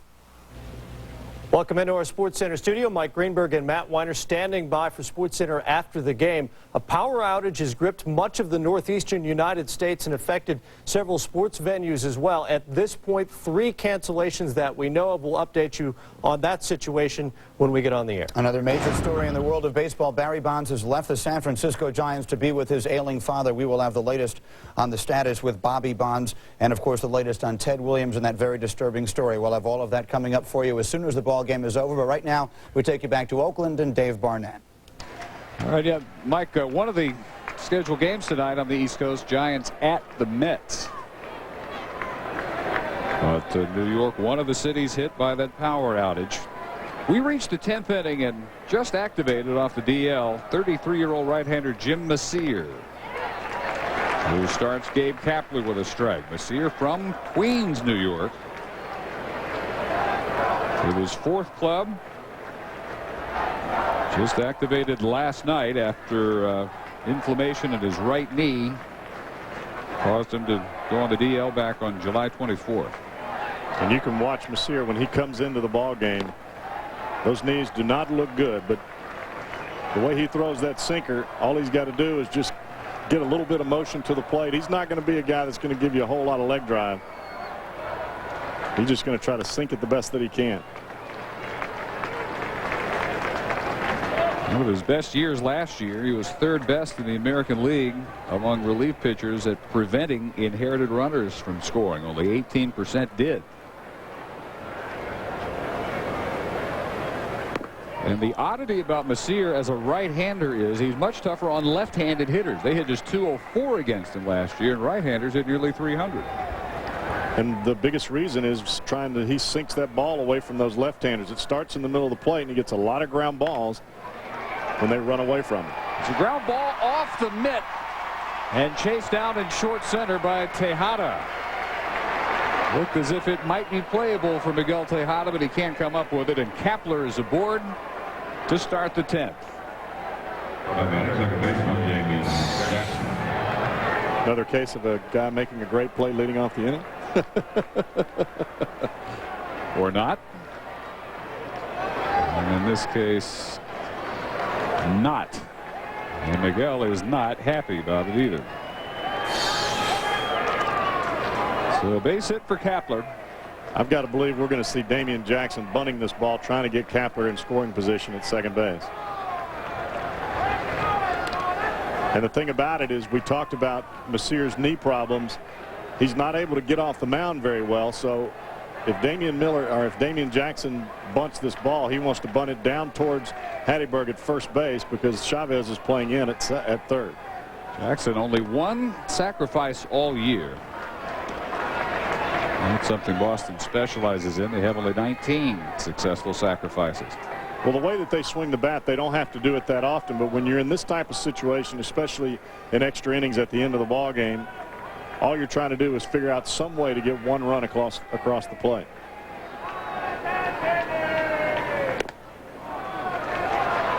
Two balls and no strikes.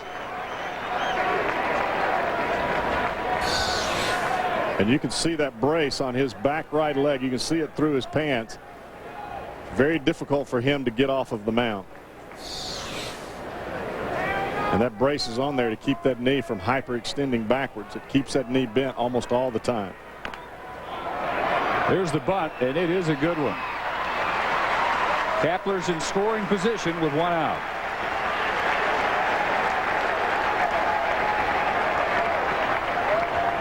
And now up to former A, Johnny Damon. All Damian Jackson's trying to do here is get the ball down the first baseline, make either Hattiesburg or Mercier field this ball and throw the ball to first base. Kapler's got great speed. All Jackson's got to do is get the ball on the ground, which he does.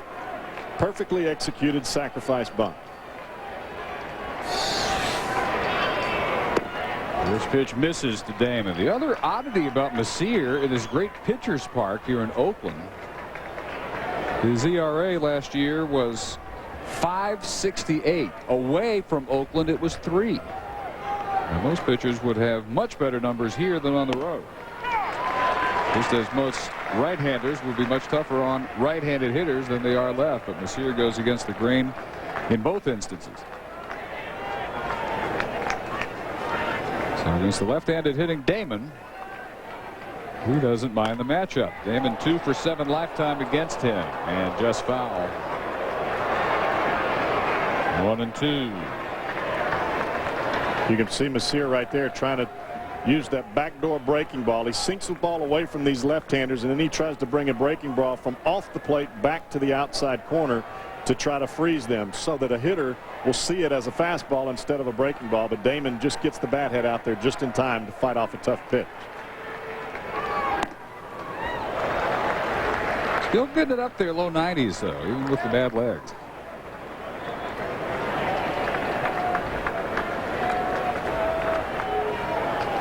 Neither team distinguishing itself at all in offensive opportunities. Only the 2-run single by Tejada in the Oakland 5th. The only instance of coming through with the runners in scoring position.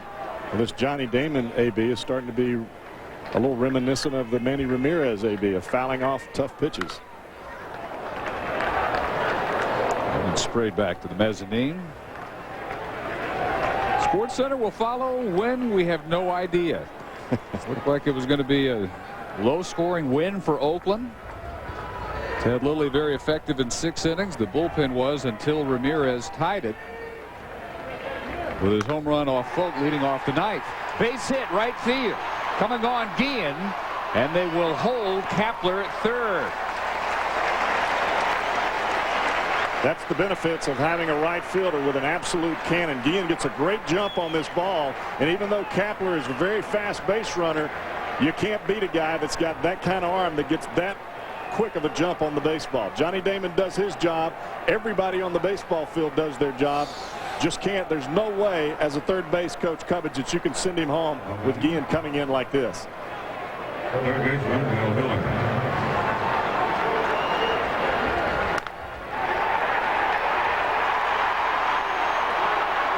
So just how quickly Mike Cubbage threw up the stop sign for Kapler.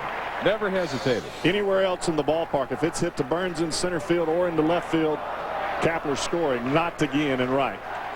The number 2 hitter in the American League, Bill Miller, who started the day at .330, takes a strike.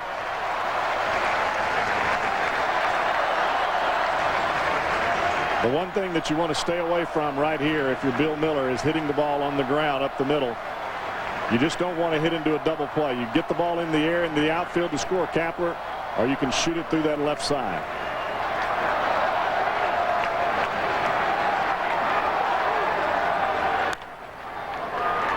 Oh, 2. Miller has grounded into 8 double plays this year.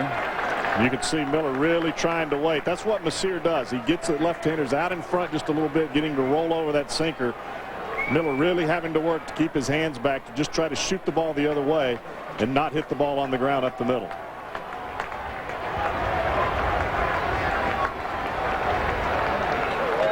Messier the 0-2. Miller in the 6th inning with 1 out hit his 15th home run of the year, 5 more than he had ever had in any season before this year. His 60th run batted in, also a career high.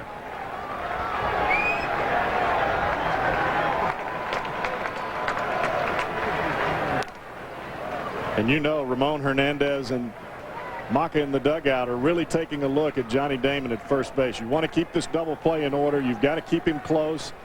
And Hernandez has got to keep his eye on him, because if Johnny runs, he's got to not only make sure that Kapler freezes at third base, but he's got to make a perfect throw to second to get Damon.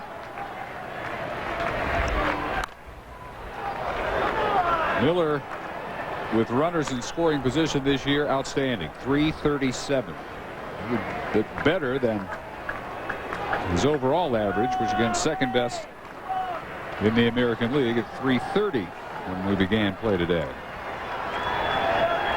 Righty lefty doesn't matter. 336 right-handed, 327 left-handed. The 1-2, tough one to lay off, but he did, and it's 2-2. When you're looking away and you're trying to guard from the middle of the plate out, you can take a pitch like that. If you're having to fight a pitch off inside or having to speed up your bat for a fastball in, you can't take that pitch right there. That's a changeup. That's the first one we've seen from Messier today. Here's the 2-2. How deep is it? Not very deep. Collision left center. Here comes the throw by Burns. It is not in time.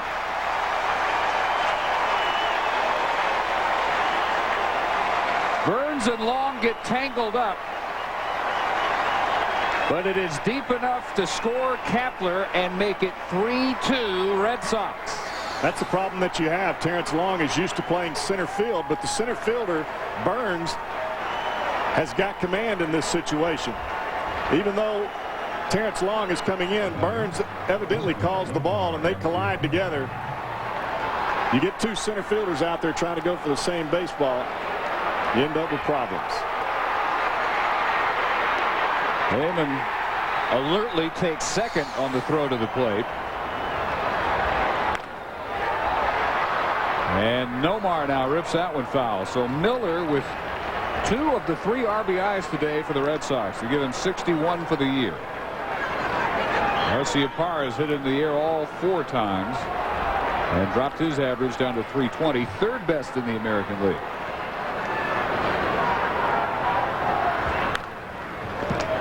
Oh, 0-2, the only lead of the afternoon for Boston. Red Sox trailed 2-0 after 5 to the 2-run single by Tejada. Miller's homer in the 6th, 2-1. Ramirez tied it in the 9th with a home run. And Miller has delivered their only lead. Coming on, Chavez throw gets by Hatteberg. And Damon will come around for a 2-run Boston lead. All the way to 3rd goes Garciaparra.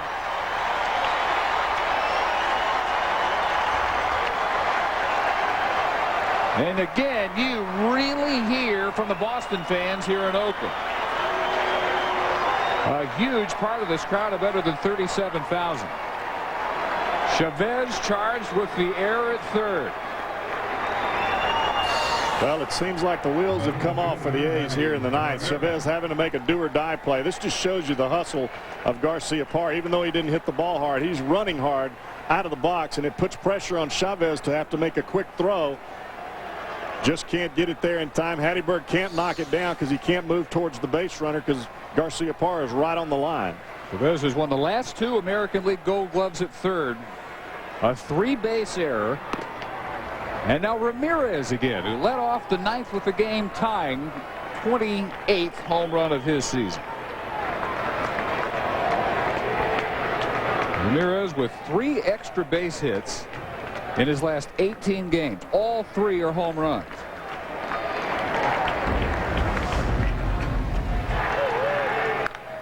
On a 3-2 pitch from Folk, who was after his 30th save of the year, a no-doubter. And you know that home run means nothing if the A's push a run across in the bottom of the 8th when they had no outs and runners at 2nd and 3rd. We're not even playing right now. Yeah, Folk's eyes will drift to the line by Keith Folk. They look at the box in the morning and never even see the missed opportunity the Oakland hitters had in the 8th. Ramirez walks 1st and 3rd for David Ortiz. And again, when we're done here, maybe rather soon, we'll go to Sports Center.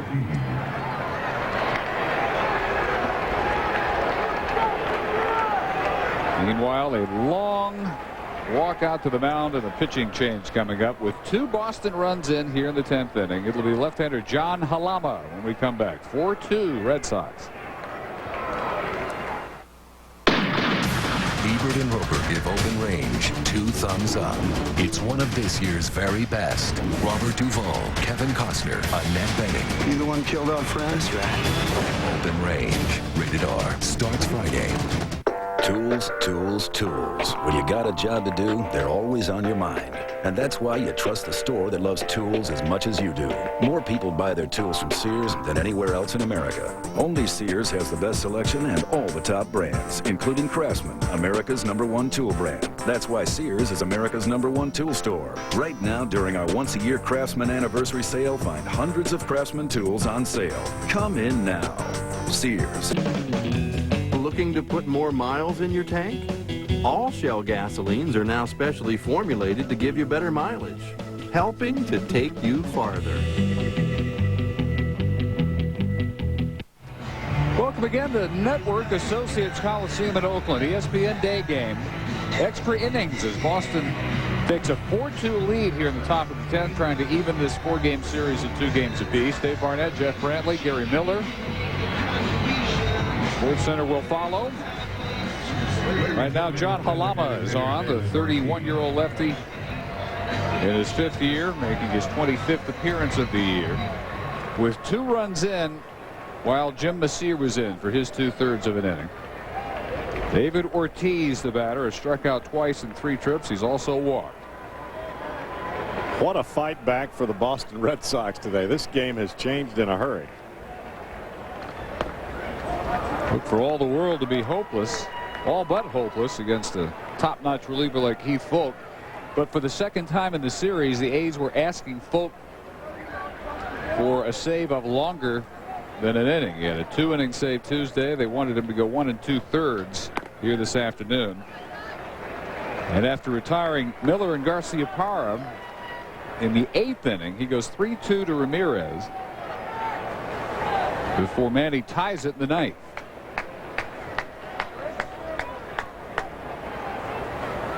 And the Red Sox have really taken a page out of the A's book by going deep into at-bats. Just this inning, 6-pitch at-bat. Gabe Kapler singles to greet Messier. 7-pitch at-bat for Damon. He singles. 6 pitches to Miller, sac fly. Long, Hernandez, Hatteberg due up for Oakland.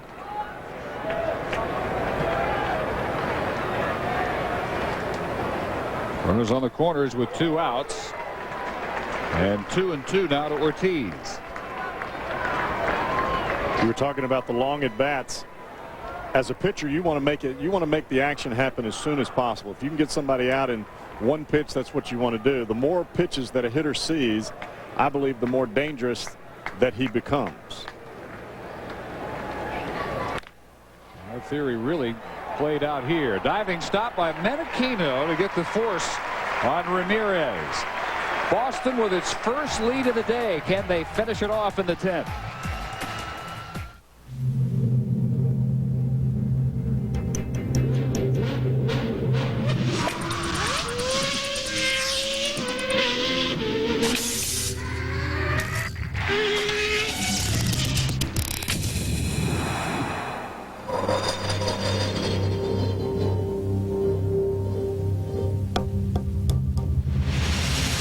Tag Heuer. What are you made of?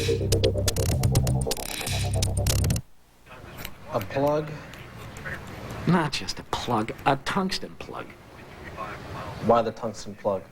Because it lowers the fairway wood center of gravity for incredible distance and forgiveness. You sound like an ad. Oh, no kidding, Sherlock. What do you think I'm doing here? I'm not really getting a haircut, you know. It's fur. It's fake fur. It doesn't grow. And you really think I get off talking about tungsten plugs? Huh? The new Nike Fairway Woods, featuring a 40-gram tungsten plug for a low center of gravity. Hi there, I'm Ryan Seacrest. You know, the one from TV? Are you a singer? From here, it looks like you've got great range. Oh, excuse me. You're so popular, huh? You know. Is that all your fans? No. Your girlfriends? Actually, it's people text messaging me to enter to win a Ford T-Bird from AT&T Wireless. This summer, every time you text, you're entered to win a brand new Ford Thunderbird convertible. So start texting. That's a nice car. Text me. BK Kim will try to nail down a save and a huge win for Boston and a chance to split this 4-game series. Then we'll get to Sports Center and update the Ted Williams fiasco. Barry Bonds has had to leave the Giants due to the health of his father, Bobby. Tigers' first-round action at the PGA at Oak Hill in Rochester. All that coming up. These two were tied for the wild card lead beginning play today. What a win it would be for Boston back-to-back. Last night they faced Mark Mulder, who was 10-1 at home. He had his worst outing since June 3rd. Boston won that one. And now Kim will try to finish off an improbable come-from-behind win, made possible by Ramirez's game-tying homer in the ninth off the A's closer Folk. And then 2 Boston runs in the top half of the 10th inning. One of the heroes right there out in left field. Terrence Long, Ramon Hernandez, and Scott Hatteberg in the 10th. 0 for 3 with a walk today for Long. Well, if Kim can hold on to this lead, this is just a huge energizer for this Boston ball club, especially the way that the series went in Baltimore, having to play this tough next 14 games coming out of Baltimore, playing at Oakland and having to go to Seattle, and being able to come back and win 2 games after they were down and win in this fashion. Oh. This may be that at the end of the year, Boston has maybe a division title to celebrate, or the wild card. They'll look back at this series. Well, I think what it does, Dave, is it gives you an air of invincibility. You believe that you're never out of a ball game, and this club really isn't. If you look at them on paper, with the offense and the pitching that they have, they should never be out of any ball game. But when you add into the fact that you came back on a closer like Folk in their ballpark against the A's and won, it's tremendous. Well, it's Long going deep into the count now. Kim, since coming over from Arizona May 29th, has had a chance to show his durability. 4-3, 9 saves. So this would be his 8th decision. He could go 5-3 after working a 1-2-3 night. He got Long to fish down around his ankles. 1 out in the 10th.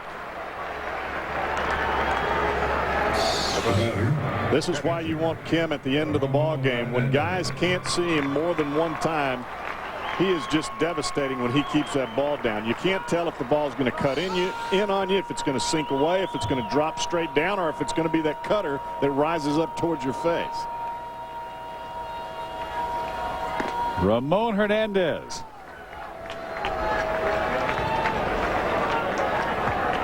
"18 pitches, 14 strikes."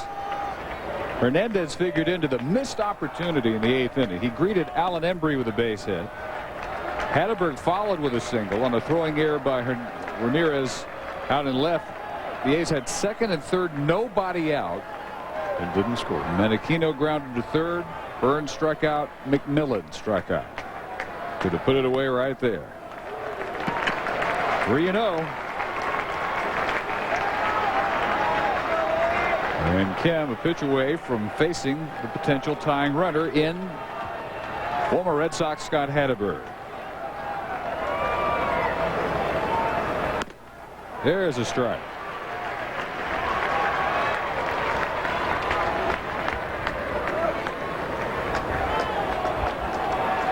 El Tejada still responsible for the only 2 A's runs with a 2-run single in the 5th.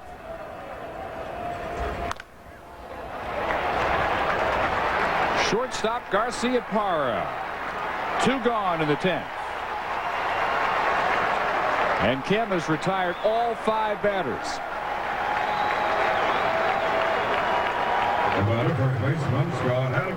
Sizable Boston contingent. Very happy about this one so far. Part of a crowd of better than 37,200.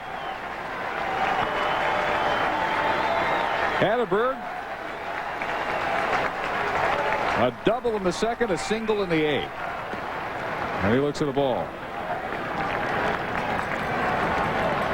Well, see, to me, if you've got a guy like Hatterberg up there, especially at the end of the ball game, you know he's going to be taking. Why not just groove one right in there? He's not going to swing on the first pitch anyway. Well, Veritek frames that one. Really wanted it. It's 2-0. Where are those guys from? Yeah, I wonder. I really did not know there was this kind of Boston presence out here in the Bay Area. They're nationwide. 2-1. And they're not shy about coming out, wearing the colors, wearing the caps, and letting you know. When have you ever met a Northeasterner that was shy? Good point.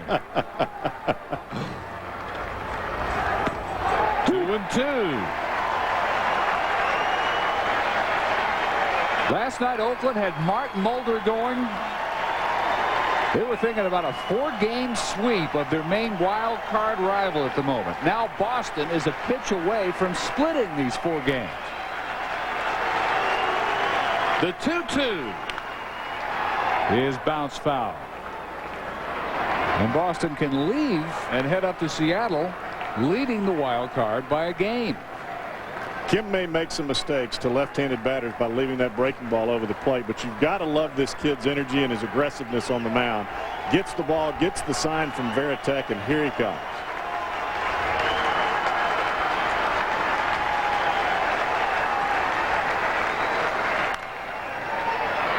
One hopper, Garcia Parra, and the Red Sox have their 30th What a come comeback. from behind win of the year. Wow. You know they're happy. That's energizing heading to Seattle, isn't it? In 10 innings, the Red Sox 4, Oakland 2. For Jeff Brantley, Gary Miller, our entire ESPN crew.